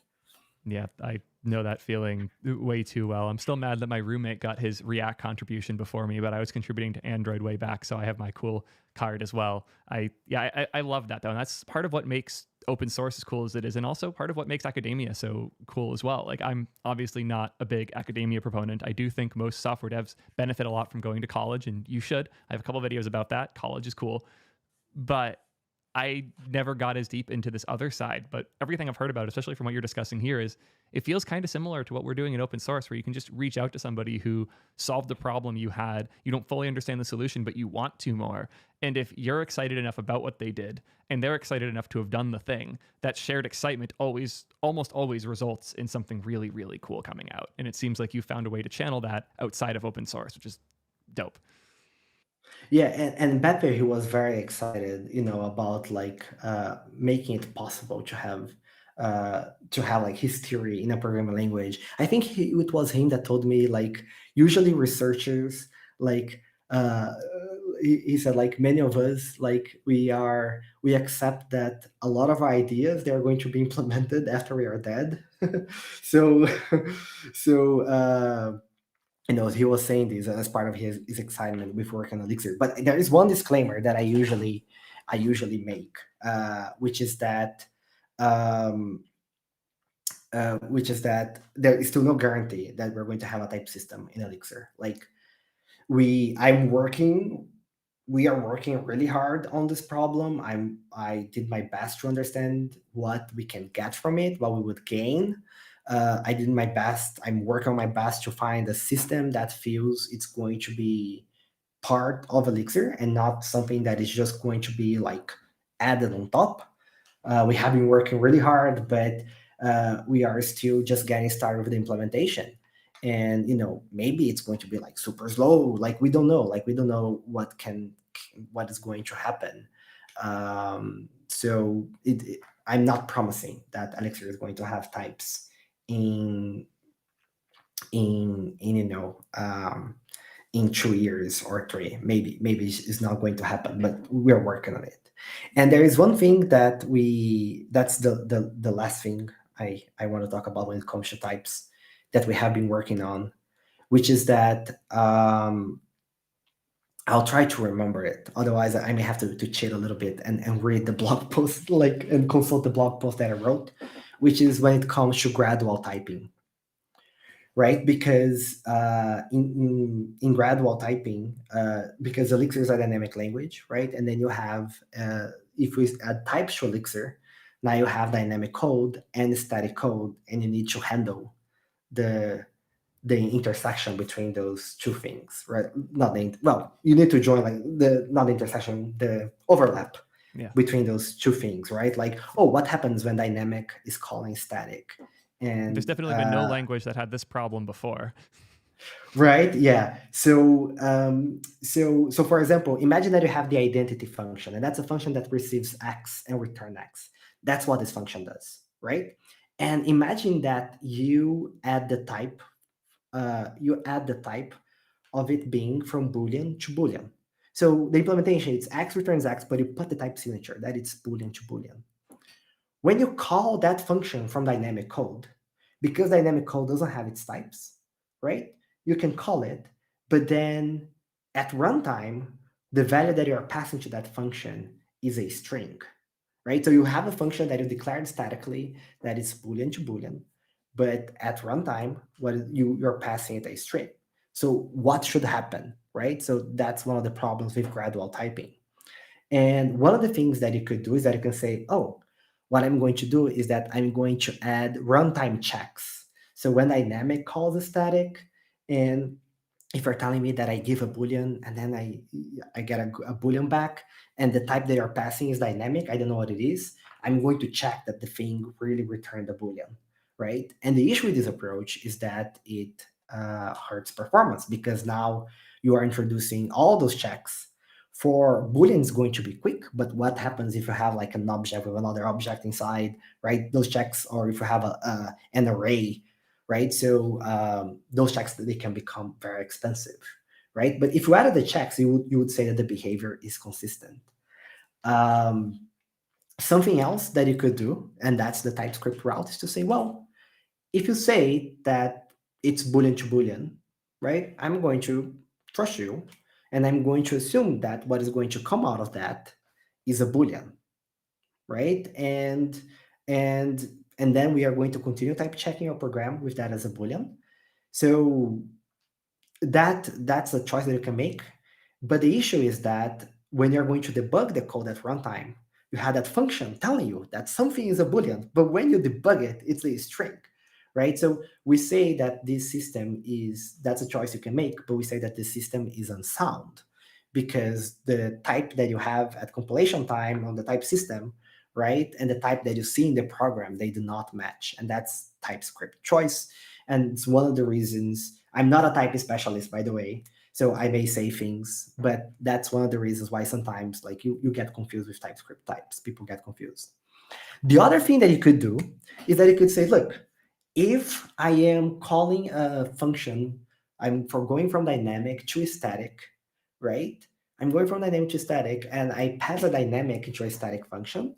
I'm just going to say that that function gives me a dynamic back. So I'm just going to say, look, I cannot assert anything on the input. I cannot assert anything on the result. And that's going to be sound, that's going to be valid, but not very helpful because you're not doing type checks, right? So this is one of the things like you have this problem and all three solutions, they sound like bad, right? It's like, people come to me like, you have to make a choice. And then it's like, it's something that I would probably, say, you know what, like, I'm not happy with any of them. So I'm not even sure if we should do it. So Beppe and Guillaume, the PhD student, so when I was talking to them, I was talking to them exactly with the idea that because of pattern matching and guards, we usually know the types that we have in Elixir. Like I usually know that I'm working with a list, that I'm working with a map. The plus operator in Elixir only works with integer and floats. You can't give a string to it. So the runtime, like the Erlang virtual machine, is checking the types of everything all the time, right? So I told them, like, could we somehow leverage this information in the type system that the VM is checking the types so we can solve the problem of gradual typing without making the system unsound or without introducing additional runtime costs? And they actually came up with a theory. They developed a new theory for gradual typing called strong arrows that solve exactly this problem. So we solved I don't want to say we solved the problem with gradual typing, but like we had like those three options, and now we have a fourth option that I like a lot. And if that works, it's going to be very exciting. So that's how I finished my keynote about types, is that like this is scary good and scary bad, because like, we are building something that really doesn't exist. Like it's like there is new theory, like there is no other programming language that is approaching the problem with like these decisions that we made. And that's like, that makes you a little bit scared, a little bit worried, like, well, it's uncharted waters, right? Like, am I making a big mistake? But it can really be like, we can really, maybe we'll be able to come up with a type system that just suits Elixir and the idioms that we have today. And if we can solve this problem, I can probably retire. But yeah. I love this, both that it's like the final problem before you can retire, but also that you've taken this pattern that you've had throughout your entire dev career of like going past the current space to find a solution to the problem. And even when you entered something like the mathematical type system, like research and crazy academic world, and the three paths that existed there weren't satisfying, you kept exploring. Actually went back to your previous exploration and research in the Erlang VM and realized that the things you'd been building there could actually help you build a fourth option. And I think that, to me, is, again, telling of the unique thing about you that I really want to push for anybody in the audience who has similar tendencies to go all in on, is this idea that you can find solutions very far away from the space that you're currently in. And then when you bring them, they'll feel that much more like novel and unique, but also that uniqueness is part of what makes tech so special. The reason I push for things like diversity, inclusivity in tech, the reason I push for people to explore and reach out to people outside of tech, the reason I believe so strongly in people moving to software dev from other fields, is because that unique insight is so often what makes projects uniquely successful and what makes tech move forward. Like, if we had just continued thinking there are only these three ways to do type systems and just assume that was the truth, we would never have this type of progress. And when people like you enter the field, we end up seeing so much opportunity. And I really want to commend that and call it out, not just to compliment you, but to showcase to the audience that this is such an important part of what makes software unique, and it's one of my favorite things about this field. Thank you. Yeah, and in this case, in this particular typing case, I made the easiest part, which was just to ask the question. All the work was really done by Beppe and Guillaume, and really thinking about this problem. And not only that, like I like I've been working with them for like 18 months. I still don't know how they do it. Like we have a conversation, I ask something about them, like, hey, can we do this? And then they're like, we have to write some proofs, and like, like we have to do some math in order for me to answer this question, if that's possible or not. And that always blows my mind. Yeah. Absolutely. And I love that angle for everything you've done too. You've been so collaborative at every step. And even though Elixir is like kind of a one-man language in the sense you've tried to keep it simple and focused so you can understand everything in it, you've recognized that for this to be something greater, you have to pull people in from all of these different places. And it's such a really cool opportunity. And thank you for what you've contributed, not just to like Elixir, but to the software dev space as a whole. You're welcome. Yeah. Yeah. So I think we've mostly covered the type system stuff. I will say that the strong arrows thing is taking a bit to click for me. I watched the talk twice and I'm going to watch it again.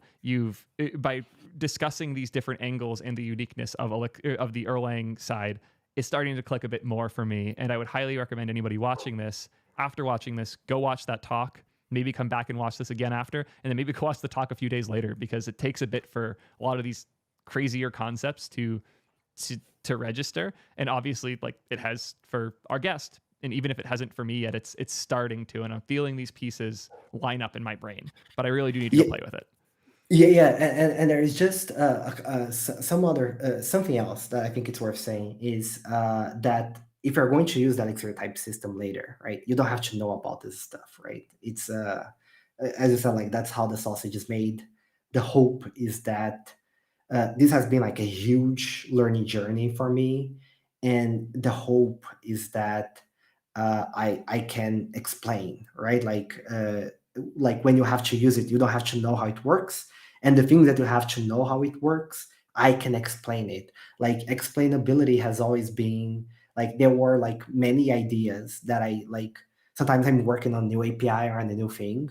A lot of the times I'm going to start with the docs, and if I can't explain it, I stop, because there is no point if I can't explain it. What is the point of any abstraction of anything that I'm working on? So there's a lot about how things work internally, but the hope is that when you're going to use it, if you just want to use it, right? If Elixir is at a place where you are being forced to write Elixir, it was not your choice, you won't have to worry about all that. Yep. I mean, that was my experience using the language thus far. I didn't know anything about monads or functions and like these core primitives that we were working with, but Elixir made me fast as hell. And I think that a lot of that's your approach here, both the fact that you feel like you need to understand not just enough of how a piece works, but understand it well enough to explain it. I think that depth to your understanding is a big part of why the language feels so digestible, because you want to make sure the language can be treated by people like me that same way you treat Beam, where you need to know every detail. How can you make it as easy as possible for somebody like me to know every detail of Elixir? Maybe not how it works, but that it works, so that I can build productively and learn the whole language as I do it. The important parts I need to be able to explain to them. You need to be able to digest them and fit them in your brain, right? That's the goal. Absolutely. And one more tangent I want to make sure we go on. I don't know how long you want to stay, but if you're down for one more topic, I would love to talk about LiveView, because it was one of the first moves in a direction that we're seeing the whole industry acknowledge right now. And I also want to put it on the record, I am pretty sure I was the first production user of LiveView, because as soon as the first announcement of it came out and there was a package, my manager, John Waba at Twitch, and I immediately added it to one of our dashboard pages because we both hated writing JavaScript so much. And this was like early 2017, like the day that the Nice. announcement happened, and we were shipping it in production for one of our marathons. It was broken as hell and we had to gut it, but we did use it in production for multiple days really early. So for those who aren't familiar with LiveView, would you like to give us a quick TLDR? So the quick TLDR is with LiveView, you can write real-time interactive web applications without writing JavaScript. It's all done in the server, and it's done. Oh man, I think this is going to take 1 hour, but it's done. It's done beautifully in the sense where it's fast, it's optimized, and because of the things we're talking about, like distribution, you can have a cluster where, like, take a tweet, and if you want to show in real time, like when somebody likes or retweets something, you want to broadcast that to everybody. It just works. And LiveView is you don't need an external dependency. You don't need to bring RabbitMQ or SQS or anything for messaging. Everything just works. The updates, they go to the clients, and they are like super, super tiny. And yeah, and I think one of the goals is that I'm going to do a spoiler. No, I'm not going to do a spoiler. What is it? I'm going to do a teaser. Like, so if you think, like, about how distribution was about, like how Phoenix used distribution to bring operational simplicity, so you don't need to have those external things. And Phoenix LiveView, it's actually um, uh, it's actually bringing simplicity to the whole, like, front end and back end interaction, right? Because depending on what you want to do, if it needs to be interactive, now you have to write some JavaScript code, and that JavaScript code needs to figure out what is the API that is going to talk to the server. Are you going to render HTML? Are you going to have GraphQL? Are you going to have a JSON API, REST, right? Like, and if you can squeeze all that complexity and you just write LiveView, your life is going to be much easier, much more joyful, right? And the thing that I'm going to do is that I know that Charisma Cord is working on something to do this collapsing of complexity in another domain. And I think he's going to announce it relatively soon.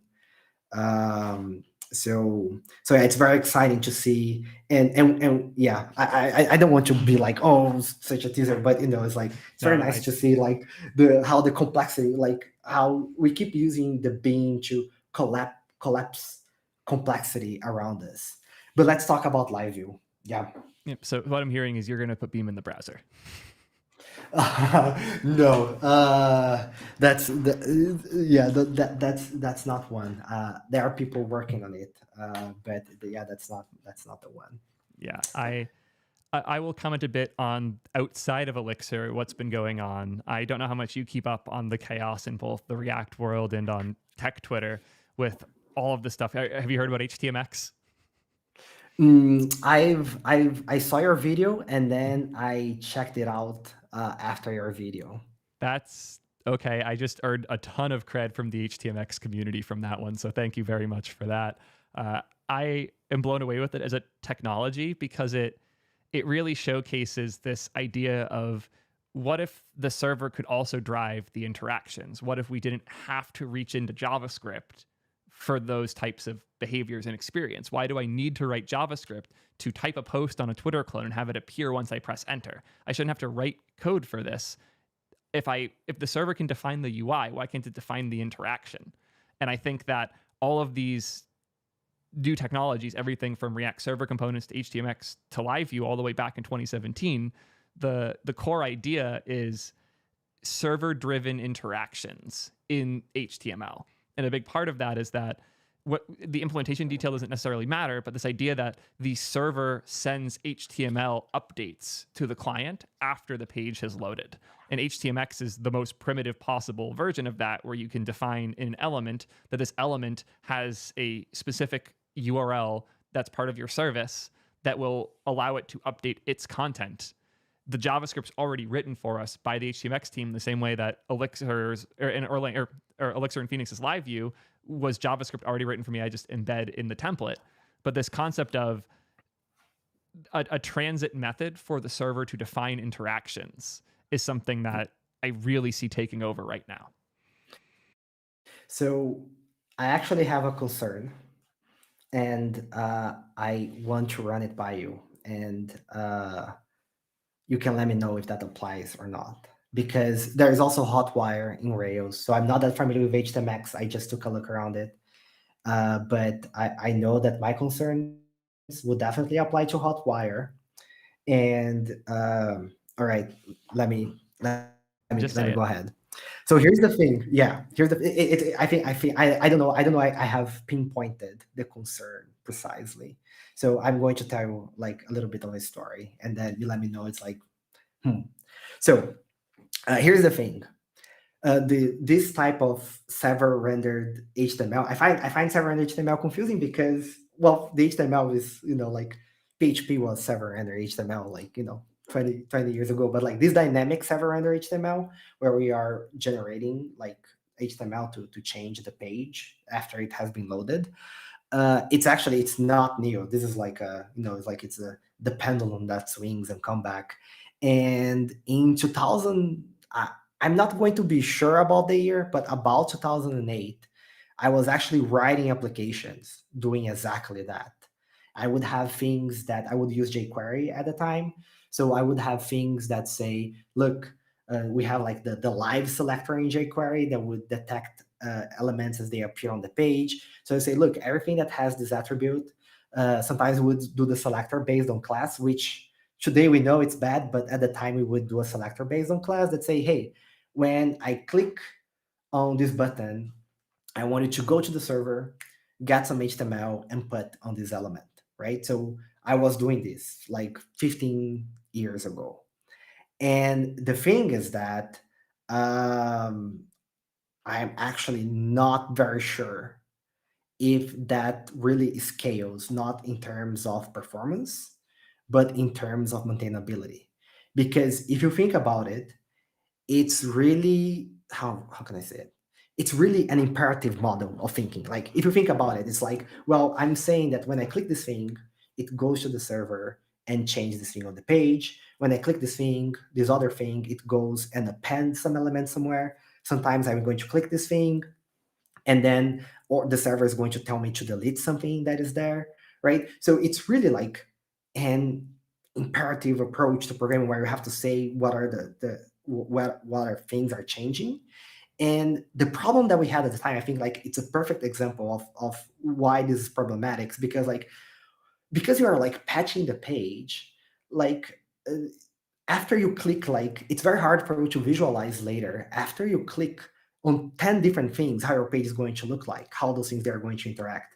And the perfect example is that, like think of a to-do list app, right? And then when you render the to-do list app, if you have 0 to-do items, we say the message, you have no to-do items, like, press the button to add one.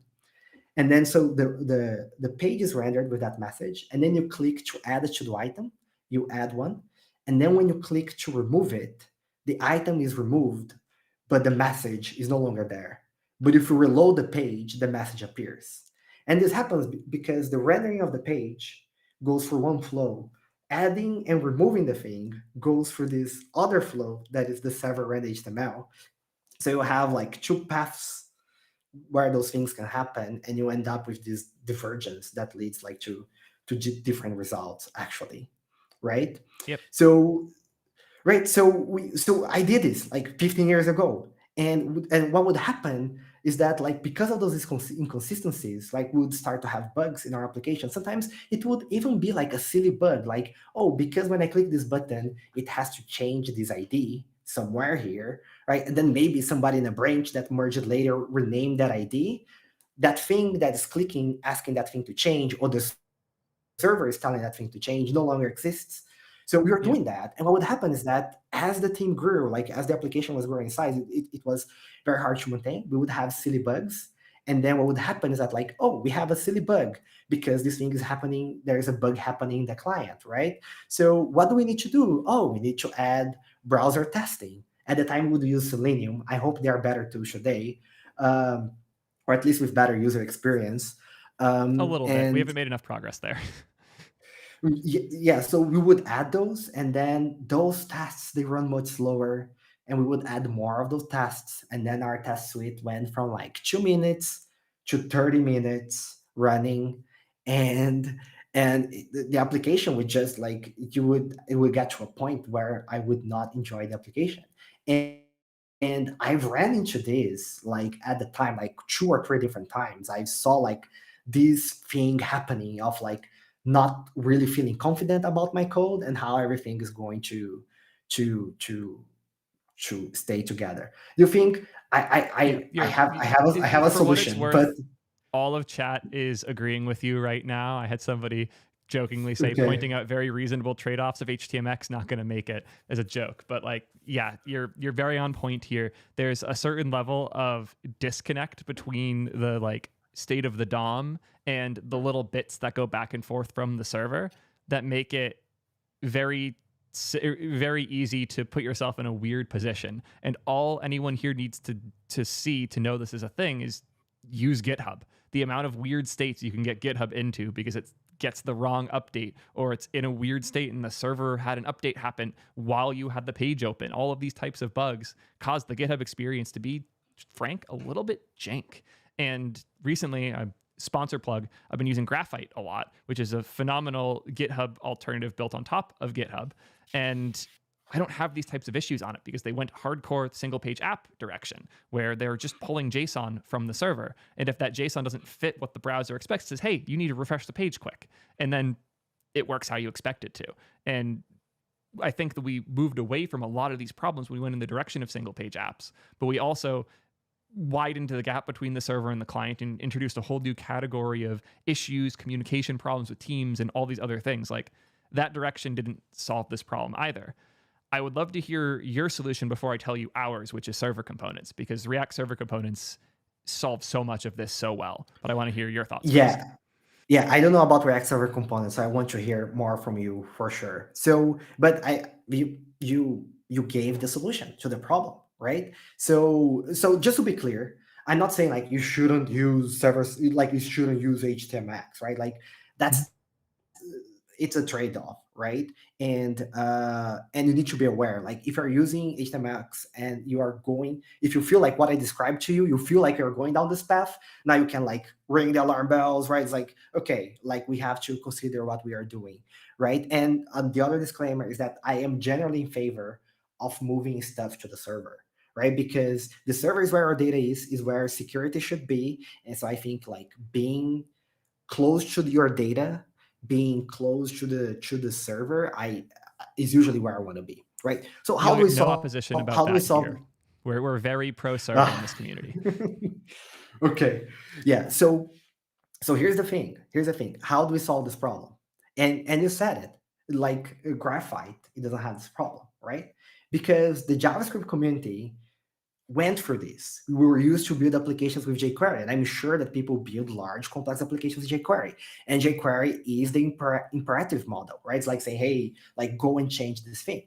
And then React, when it came out, it is a declarative model. Instead of saying, hey, I want you to go and change those things on the place, they say, like, when you click a button, you're going to change your state, which you need to change anyway. You always have to, you have to change the state to start your changes.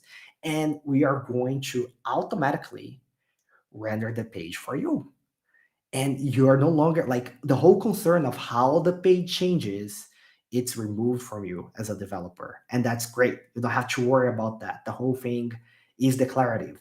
The path for rendering an empty to-do list and the to-do list that you have after you add and remove something, it's precisely the same, right? For me as a developer to try to understand how the page looks like, I don't have to assemble the order of operations in my head. It's all there, right? So the declarative model is the answer to this problem, right?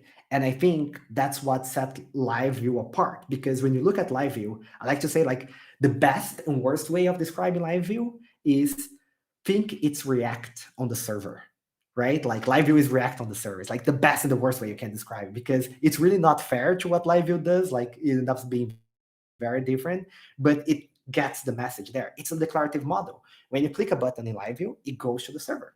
the server changed the state. Sometimes it changed the database.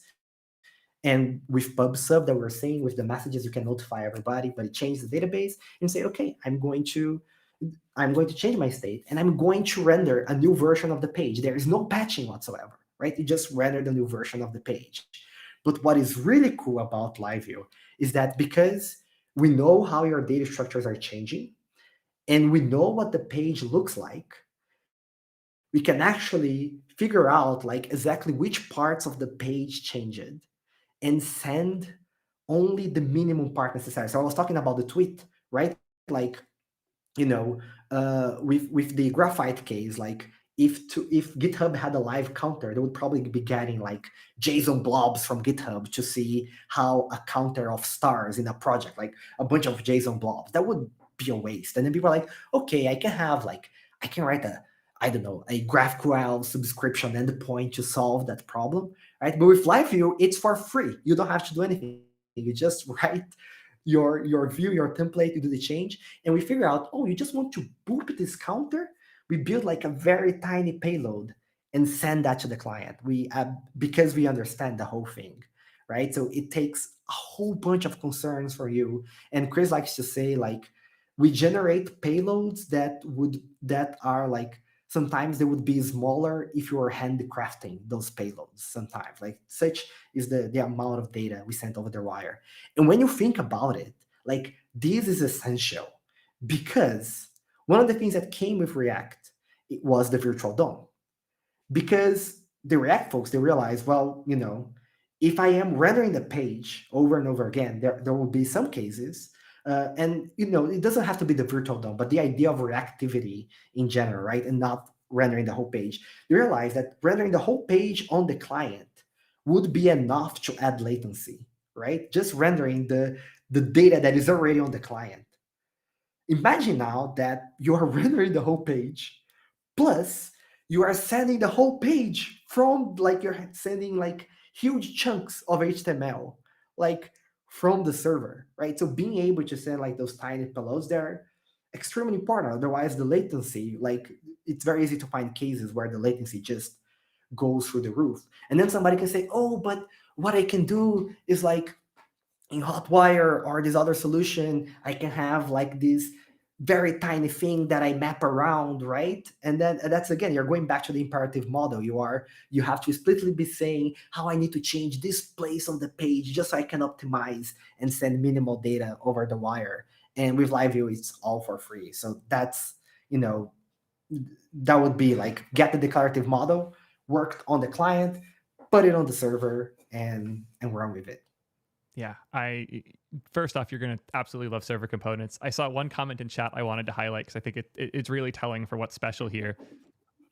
The comment was from Havoc. It was the difference in complexity between, oh, I need GraphQL for my API now, versus LiveView does it for you and just works, is huge. Which, like, again, this is that core idea of, like, do you solve a problem by wrapping the problem, which is what you described there with the, like, old Ruby way or the Rails way of doing things with Hotwire, or do you solve the problem at its core? I think LiveView did a phenomenal job of that. I don't know if you know this, and I don't know if this is like a publicly known thing, but if it isn't, it is now.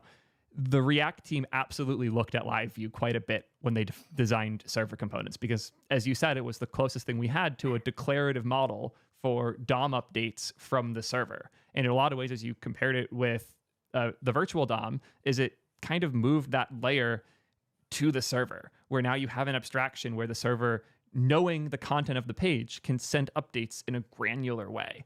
And while the React model for updates right now is a little more focused on just send the updated content and we can do the granular updating on the side, or on our side, the declarative method of the component defines its behavior and you have to define the relationships yourself, that has stayed. And the result is some of the most maintainable code I've ever seen. And that's been my experience with the new server component model, is that I should TLDR server components first. So previously in React, you have components, you have a root component that mounts children, etc., until you reach the, like, end of your DOM tree. And usually those components are going to need data. So once the components have loaded, they request data from a server, get the content they need, and then render the correct state. Sometimes they waterfall, sometimes they don't. And sometimes you can run the components on the server first so that you have a static HTML output that gets hydrated by the React code on the client, where it has to rerun that same code, often with a crazy hack to share data like a global this call, so that it could run the React code across your DOM, so the exact same code that ran on the server can run on the client and everything can stay synced. That model sucked. It was not great. Get server-side props had all the problems we were talking about earlier by being frank imperative, where a component couldn't say what data it needs to exist. If a component was defining the data it needed, then that component had to run on the client and it had to fetch data from a server. Whereas but if you wanted that data on the server, you'd have to define that at a route loader level. And now you have no declarative relationship between where that data is loaded and the component that needs it. You just kind of have to hope the data makes it to the component. That did not work. It did not scale. We saw a huge there was a whole innovative period where we were trying to find better ways to do this. Everything from TRPC having a compilation step where it could figure out all the queries that were needed to load those ahead of time. Relay, the GraphQL standard, try to do something similar.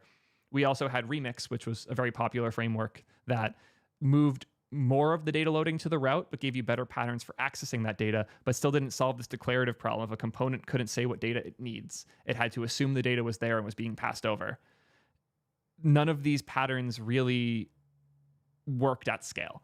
And with the new React model, it's first off an acknowledgement that the server needs to be able to define the shape of content, but also that the server doesn't need to have all of its code run again on the client in order to keep the update model. What if the server could send HTML when it made sense and send JavaScript so you can update it where it makes sense too? So the core of server components is that your root is no longer a component that runs on the client. The root gets run on the server, and wherever you have server components from there down, those are serialized as HTML that gets rendered by React on the client. So your components no longer have to be JavaScript. Your component can be a prop that gets passed and just rendered out as HTML. And now when you do updates, you can invalidate at any point in the DOM, or usually you'll revalidate the whole DOM, or at a route level. You'll say, hey, when this change occurs, I need to revalidate this route. And it's smart enough to know, okay, these are the elements that are dynamic. These are the things that could or have changed, and send you down those pieces so React can update it from there. And when this clicks, when you have this power of server-driven updates to your client, and you combine it with the composability of React, where a server component can mount a client component, like a tab bar. My favorite example is a tab bar. So you have a tab component that has tab A, B, and C, and you pass it the A, the B, and the C component as children, or as props. With server components, all three of those can be server rendered. So the server defines HTML. The client just gets those three HTML states and has its own client code, the use state that you would write the way you normally do. And when you switch between the tabs, it just renders a different child. React doesn't care. You can define a client component the way you always would that just switches which prop it's mounting, but you happen to be doing this from the server. So when I click when tab A is loaded, the client knows that it needs only the data for tab A. But when I click tab B, it's going to mount like a subcomponent that knows it depends on the server. So it goes to the server, get that thing, and bring it back.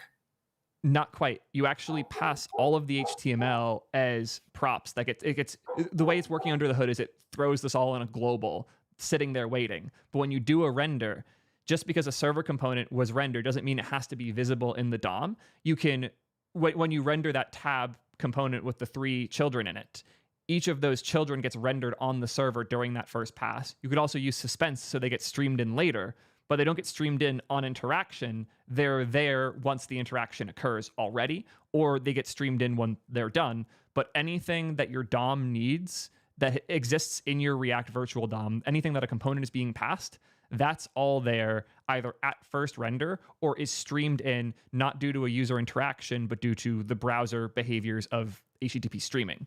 So you can send a skeleton, you can stream in the slow components, and then everything just becomes interactive and you switch between these states. If you wanted to revalidate one of those, you would tell the router for your server component framework, hey, I need to revalidate or refresh these components so that I have the more up-to-date state. But you can also just not do that, and things are almost always going to be correct. You just revalidate on actions, and it works. So you're sending tabs A, B, and C on that first render, and then the client lets you swap which one you're seeing. Cool, thank you. And can you drive me through like how would be the retweet flow, for example? Imagine that, like I want when somebody clicks the retweet button, I want that to just somebody else that is looking at that tweet to see that like the counter have a bump. Is that possible? So on my device, I see the bump, or the person who happens to have it open already on their device sees the bump? Yeah. So the problem of like, I guess I guess we can generalize it as like pushing data. Can the server push data because something changed on the server, and they're like, hey, this counter bumped? Not the way that LiveView does it as part of the core. Like there isn't a connection between the DOM and the server by default. It doesn't like maintain a WebSocket or something. These are all like, it has HTTP streaming for the initial response, but everything from there is interaction based. But the thing that React leans into here is that it's their belief that the reasons you're doing these things are unique enough per application that you should build the solution for your application. You should bring in a third-party WebSocket service or add your own, or go build that part in Elixir. I get it because solve these problems. Yeah, because they are saying like I get the point of view, right? They're saying like at that point it's like, we at that point you need to bring your own tool because you're going to do something specific. You don't want to necessarily say like, oh, now there is a React server, there's a React client and a React server that you need to run because those things are very integrated. That's not what they're doing. Yeah. So I assume there's like some sort of specification of what somebody needs to do to render the server components.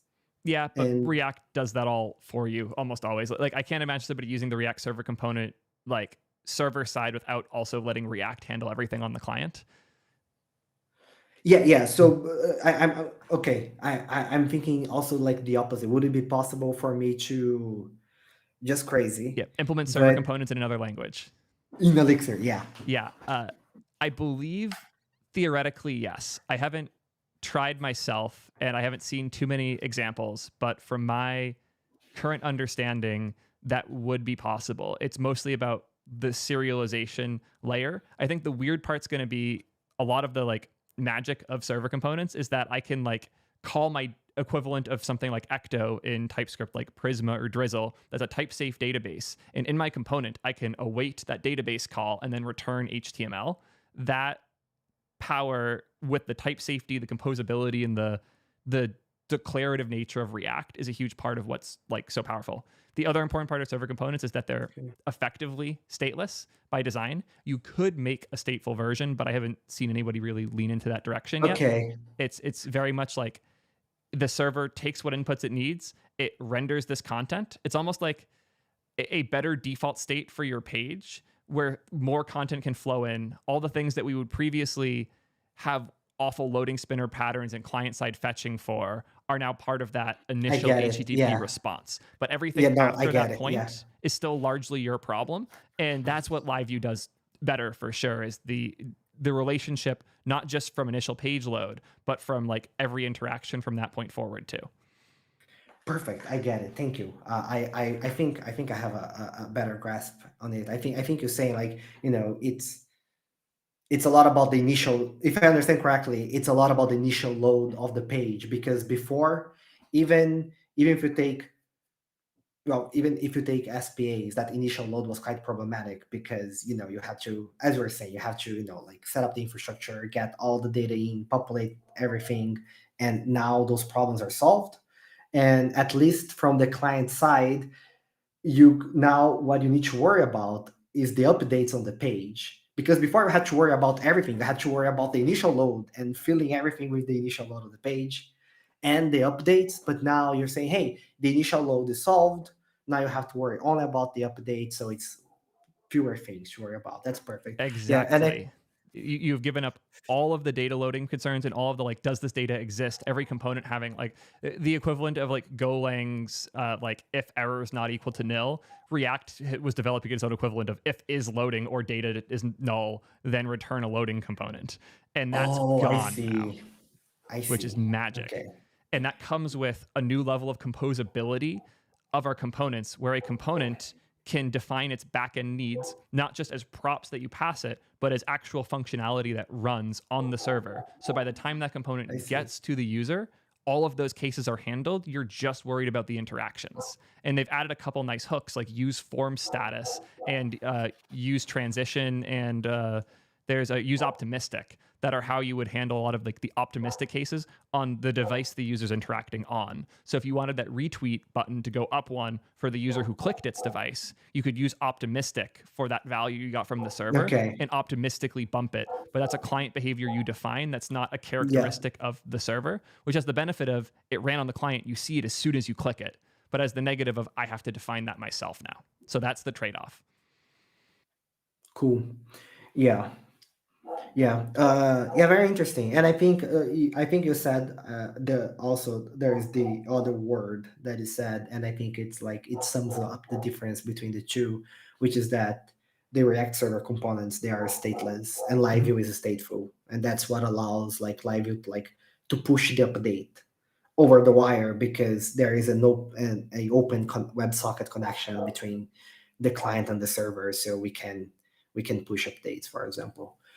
And I can tell you how many times I've wanted that in my career, even with like the app we're using right now, Ping, to do this call. Like I built this, and building this in TypeScript was great in a lot of ways, but also sucked in a lot of ways. And we've had to rely on a lot of third-party services to do these types of things, and then custom code. You'll even notice the recording countdown in the corner. It broke because we were doing that with a weird server update pattern. It just stopped working. I haven't had the time to fix it. So like, yeah, doing these things right is hard. And if I had a server with a WebSocket that just gave me the right content, so many of these categories of problems go away.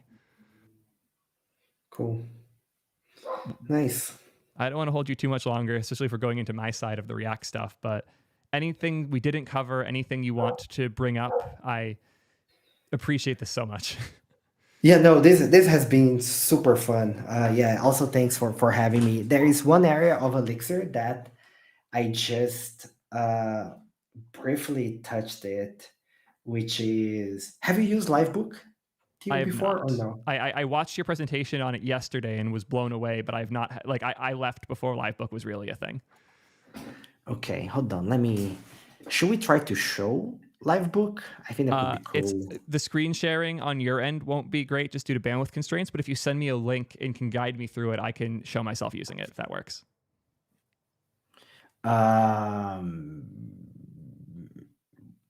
We can try. Let's try that. You want to guide me through setting this up? Let's do it. Yeah. Go to livebook.dev. Wait, will I be able to see your screen? Yes, I'm from switching here? over so you can see that in just a sec. Cool. Switch to program output. Now you should be able to see. Beautiful. Yeah, there is are you on a Mac? Yep. Let me figure this out. I'll make you full screen. Beautiful. And there's a scroll down. There's a desktop app. There's an that you install can here. install. Is it this? Click that, yeah, and then there is a Mac app. Let's hope Easy. it's yeah. And meanwhile, I'm going to load, and I'm going to explain really. I'm going to explain really quickly what Livebook is about. Where did it go? Can I send you like some pieces of code, and then you can paste it? Yeah, I just promise DM me it will Twitter be and I can grab safe it. code. Oh, can I send on the chat here on Ping as well? Chat here I won't access because the chat here is actually on my Windows PC. So if I can then copy paste it to Twitch, I'll do that. Okay. But yeah, Twitter would be slightly easier. For me. Yeah, let's do that. Can it be a DM? Yep, Twitter DM's easiest thing. And I will hide my DMs when I go grab that. Yeah. Or I can If you can see it on Windows, it's fine. It's going to be small pieces. Well, no, yeah, let's do it's hard for me. I don't have my screen share on the window set up because I have my. Okay, got it. Yeah. Yeah, no worries. Yeah, people are concerned I leaked the token in the URL, but as far as I know, that's a localhost URL, so that shouldn't matter, right? That's localhost, and by default we bind only to localhost, so that's perfect. Totally fine. Wait. I'm not seeing your screen. Yeah, I'm not sharing it at the moment, so waiting for that DM with the code. Yeah, no. So you can run Livebook. Is it already running? Yep. Here it is running. Wait, I am lost. I'm lost. Beautiful. Yeah. So we have a bunch of sample notebooks. Just create a new notebook.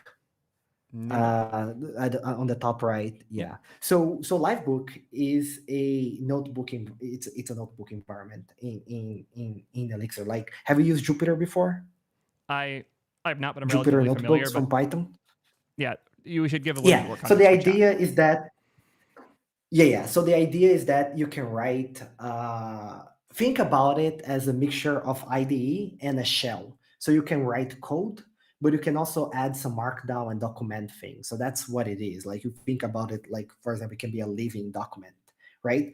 And the cool thing about this, and the reason why I want to show Livebook, is because for me it's very exciting, because usually when I'm writing a feature in Elixir, I am thinking about, like, oh, people are going to use it from an IDE or from the terminal.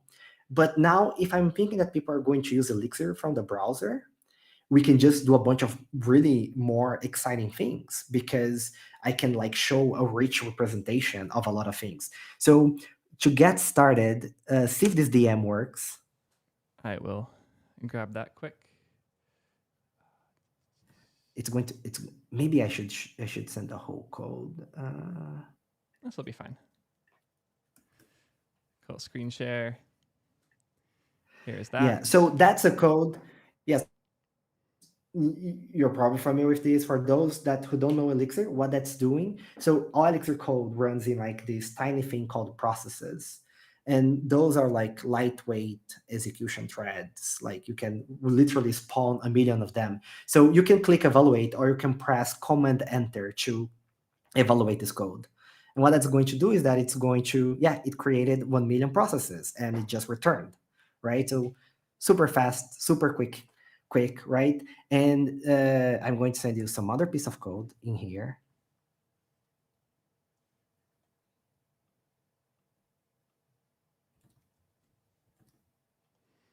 And yeah, you can put that in place. Yeah. Yep. And now I'll just execute it. So those processes, I know you're familiar with this, Theo. So but just to give for everybody else, talk away. Right? Yeah. So we have the spawn, and what spawn does, that it creates a new process. That's what we used in the previous snippet, right? What spawn does is that it executes a process. It starts a new process going to run the code, and those processes, they are all independent. Like, one does not, like, cannot affect each other. The only way that they can actually do something together is by sending messages. So you can see, like, on line 3, we have a receive. So we say, look, we are receiving a message, and you can see, like, you have mouse over and the usual, like, ID features. So you can receive, there are saying we are receiving a message of shape ping color. So I'm expecting a message that matches the shape on line 4. And when we receive this message, I'm going to send a pong back to the caller. So then on line 8, we are sending this message to the child. We are sending the ping message with myself, the caller, and then we wait to receive a pong. And then if we receive the pong, we print it worked, which is the result that we see at the bottom. So this is like, we are spawning a process and having messages communicating, right? But when I'm explaining this to you, like, it sounds like, I'm explaining and you have to build in your head, right? Like, the explanation for that. So the cool thing about Livebook is that, like, maybe there are better ways for us to explain this. So Theo, like, can you click out of that, click on anywhere outside of the cell and press SP. Press what? The keyboard shortcut, SP. The letter S, then the letter search P. package. Yep. Now type Kino. Kino. Click to add it. Yep. Beautiful. So Livebook is this web application that Theo is running, and each notebook runs on its own Elixir instance. We can even do distribution stuff, but maybe another day, right? And then you can add dependencies. And Kino is how we animate Livebook. So you can click reconnect and setup at the top. Yeah, and then it's going to install the dependencies right there for you. And then you can execute the code again, and it should work. But I'm going to show you something, Theo. Yeah, it appears to have worked. Yeah, so what are we going to do, because now we have Kino, and Kino can do cool things. I'm going to send you some other code. This is the same code that I sent to you, the code that you're going to put. This is the exact same code we had before, but we wrapped it around like this function render sec trace. So now when you evaluate it, we actually print the communication diagram between those processes. That's so cool. And not only that, like if we are talking with a remote node, we would actually have the whole trace of talking to the remote node and what that does. Let me give you like some other example that is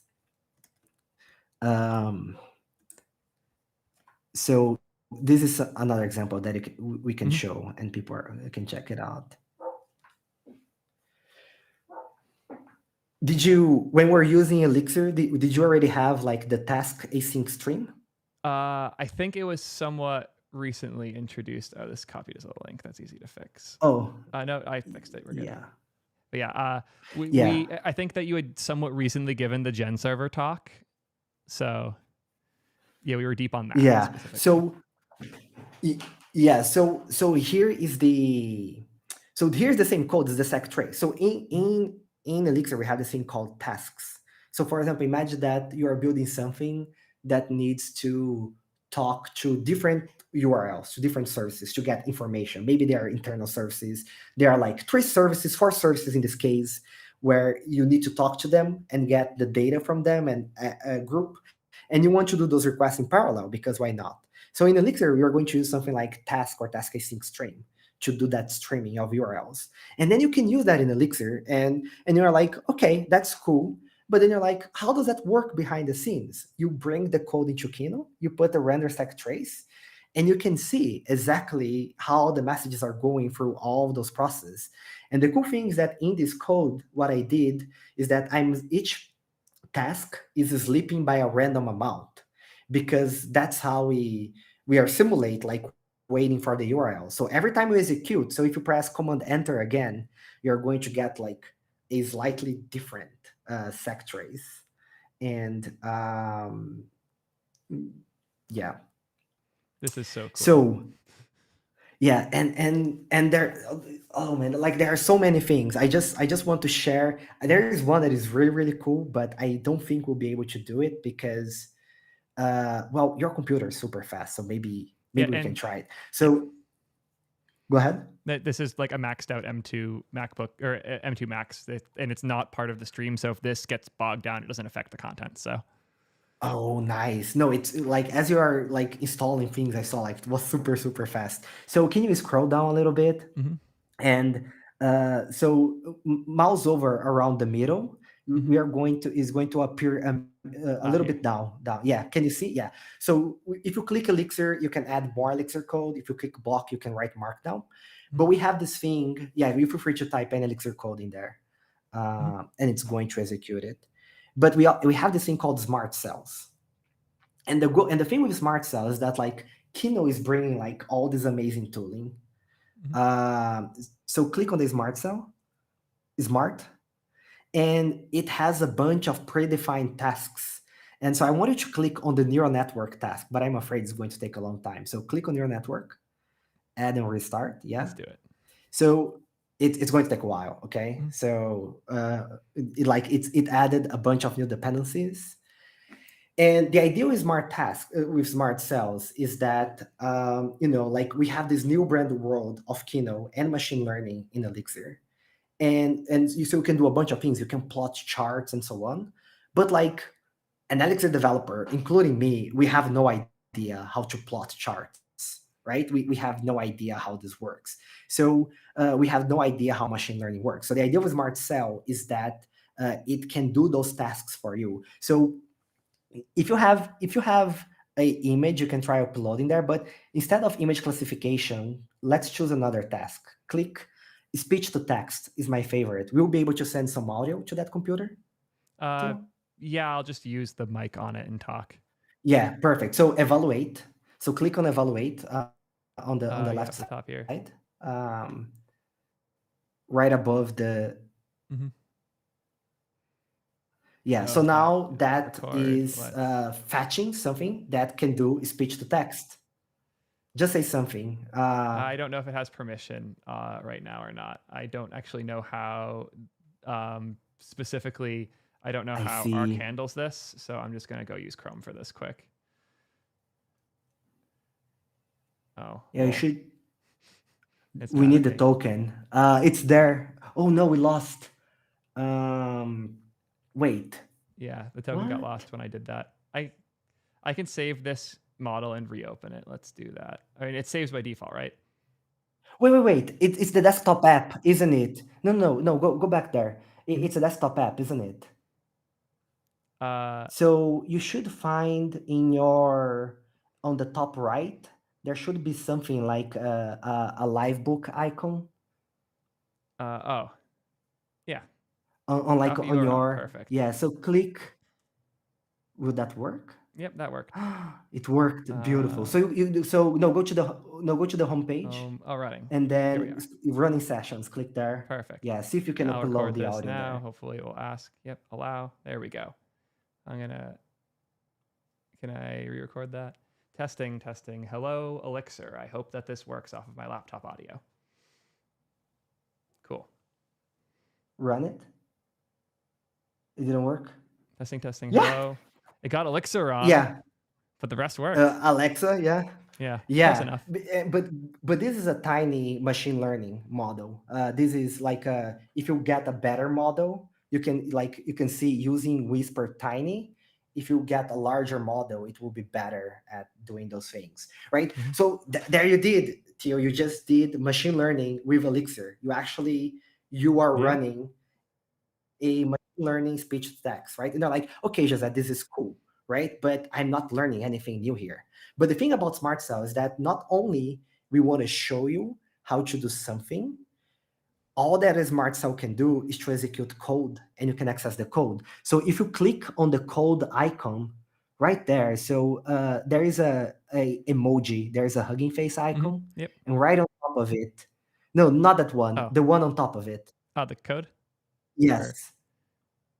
Yes. It actually shows you the code for running the machine learning model. So now you can get this code, you can get the parts of your code, put it in your Phoenix web application, and then you can start doing machine learning with Phoenix and receive like data from your client that is going to do speech to text.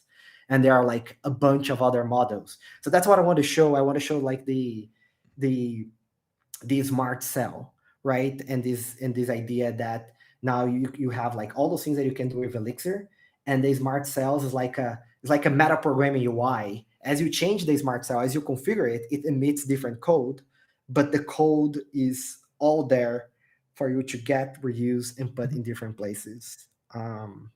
This is so cool. I'm going to go on a slightly weird tangent, but I think it will resonate. I think this is one of the benefits of functional programming patterns, and I just call it copy-paste effect, where due to the nature of Elixir code having functions that require all of their context within their inputs, we're able to write inline functions. We're able to copy paste things from our application to a notebook back to our application. A lot of these behaviors that make our code pleasant to work with and maintain also make it pleasant to move around. And somebody in chat just pointed out like immutability is a huge part of this too. Absolutely. And I think that we're just starting to realize the benefits of this in React. There's an awesome project called ShadCN UI. It's created by an open source developer, ShadCN. It's a bunch of components for your React application. And the reason this is interesting is it's not a library you install. It's actually source code that you copy paste into your applications. So if you want the alert component, we look at the source code, it has other pieces it's using, but you can also get the source from those here too. It has the installation method where you could use the CLI and it'll auto add this code to your code base, or you can go copy paste all of the individual components and use them directly. And I really like this idea of, rather than everything having to be packaged in order for us to reuse it, play with it, and do these other things, if the code itself contains all of the context it needs, why can't we just copy paste that? And I think tools like this really lean into that direction in a way that excites me, and I wish more things did. And regarding mutability, that's a whole tangent, which I'm not going there today, which is in Jupyter notebooks, one of the big issues they have is reproducibility, because everything's stateful, and that's something we tackle with Livebook. There is one last thing I want to show, I promise. How do you like the pipe operator? Yeah, I have a whole video about how badly I want the pipe operator in JavaScript. Oh, okay. So check. I'm sending you some piece of code. Check this one out. Oh boy. But before running it, you can start a new Elixir cell. You can put it on a new Elixir cell. Before you run it, I want you to comment out the last line. Don't run with the last line yet. Okay, with the DBG line. New Elixir, paste, comment out the last line. Yeah. Evaluate. Yeah. Execute the code.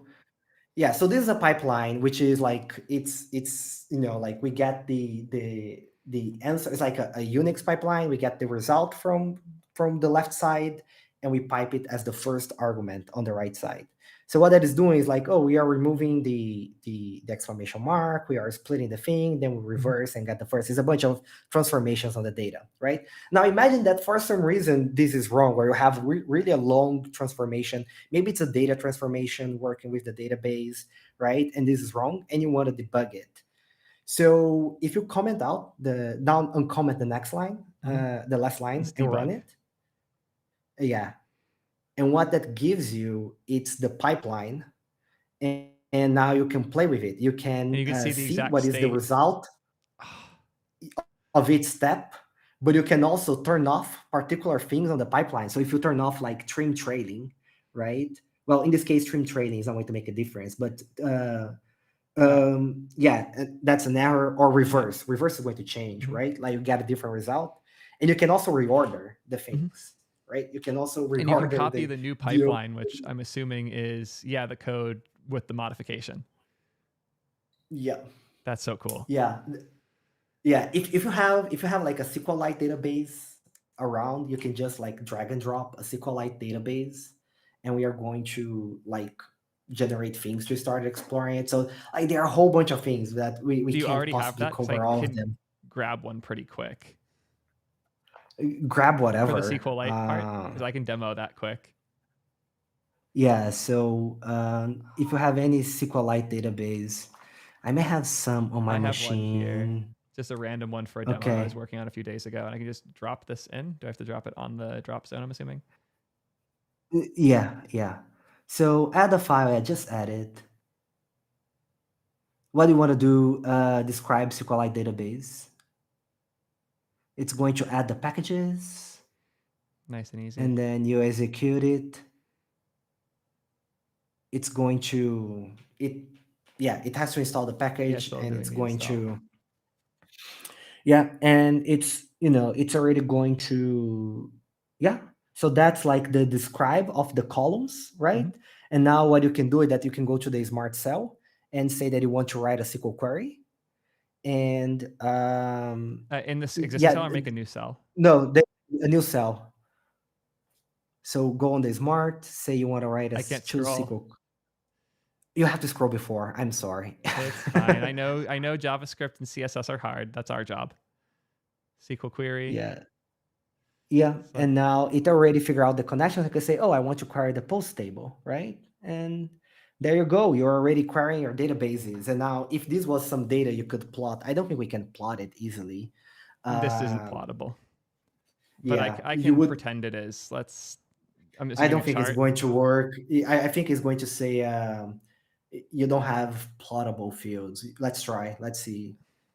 Yeah, it needs to add a new package. So one of the things that I want to do is like every time we add a new package, it restarts the runtime. Mhm. I want to work on like being able to add a package without restarting the runtime. But so for now, we'll have to wait a little bit again. So while it installs things. But yeah, it installed this one. ID and name, plot it, see what is I going to was taking happen. I don't. time and ID. Can it detect that it's temporal? Let's try it. I tried. Yeah, it did. It's I mean, I it's wish I saying had better data to demo this, but the fact, also I could save as a PNG straight from here. Oh, that's so OP. I'm seeing use yeah. cases for this already. This is really cool. Yeah, so that's the thing that would be the only thing, and you can drag and drop all kinds of stuff. You can drag and drop an image, and we are going to load a machine learning model to like classify the image. You can drag and drop a file, and we are going to transcribe. We're going to show you the option of transcribing the file. There is there are other things, but I don't remember. Yeah, well, we can drag and drop a CSV file as well, and it's going to convert into a data frame. So that's the thing that we did not talk about, but one of the things that we've been working hard for the last 2 years in Elixir is to bring it to the whole machine learning and data ecosystem with Livebook and numerical Elixir and a bunch of other stuff. And that's part of the work. It's very exciting. This is super hype. I know you've been working really hard on all the math side of things, and seeing it come together like this is dope. Like, I might even try this out for Advent of Code this year. I could see it as a really useful way to just like dump data and play with it in line. So yeah, this is hype. Yeah, I was using for Advent of Code last year or 2 years ago. I don't remember, but Livebook was very nascent. I was like, okay, I want to solve Advent of Code in Livebook. So I was like streaming the episodes and solving those things in Livebook, and we would find bugs. And sometimes it would be like, oh, this feature would be cool, and then the next day we would implement the feature, and then the next day we would like start using the feature. Um, Love yeah. that. Yeah, you've always been really good about dog fooding and actually using your stuff, and this just pushes it to a whole new level. I love that. Thank you for sharing this. This was super cool. Yeah, thanks for entertaining. Of course. The idea of exploring Livebook. Of course, this is awesome. I've had you for almost 3 hours now, and I can keep going for like 6. This is what I do, but I don't want to make you feel trapped here. Is there anything we haven't covered that you would like us to talk about? I think now we covered like pretty much, the main points. Of course, there are things that we didn't talk about, like people using like nerves for doing Elixir in for like high-end embedded software. We have the whole like data pipeline processing with Broadway. There is so many things to talk about, but I think we covered like the main ones for sure. Yeah, I am proud of everything we covered. I learned a whole bunch, and my goal is not Nice. necessarily to cover the inner workings of all these cool technologies, more to showcase the philosophy around it and the people who made it possible. And with my goals for this interview, absolutely, this is one of the best interviews I've done by my own metrics. I'm really proud of how we were able to cover all these things that I'm nerdy about and my experience with it in the context of the person who made it all. And yeah, my own understanding of how you got here is fundamentally different than it was when I entered this interview. So I'm hyped. Thank you so Nice. much, man. Like, I genuinely really appreciate it. Yeah, thanks again for having me. I had plenty of fun, and yeah, have a good one, and see you next time. You as well. I just dropped Jose, or I need to get better pronunciation. What was it once more? The correct pronunciation? Jose. Jose. Thank you so much, Jose, for coming by and doing this awesome interview. If anybody isn't already following him on Twitter, what the hell? Why are you here if you're not? Come on, fix that. I just dropped his link to Twitter in the chat on Twitch. I'll go drop it on the YouTube chat quick now as well. And yeah, thank you again so much for taking the time. I am probably going to keep live streaming. So we have a lot to talk about. Nice. There's a lot of news that dropped the last few days. But again, appreciate it a ton. Thank you so much, man. Thank you. Have a good one. Bye. You as well. Peace, man. Let's kill the guest view. Perfect. We did it, y'all. That was dope. Yeah, I'm proud of that one. I thank you all for hanging out for that. I know it's not what we usually talk about here. I know it's very different from our usual web dev TypeScript shit posting, but Jose is one of my heroes, and getting to have that opportunity was just fucking dope. So yeah, thank you all for hanging out for that. We have a lot of other things we need to talk about though. So whew, let me quickly mark this. As per usual, marker end of say interview. We don't have as much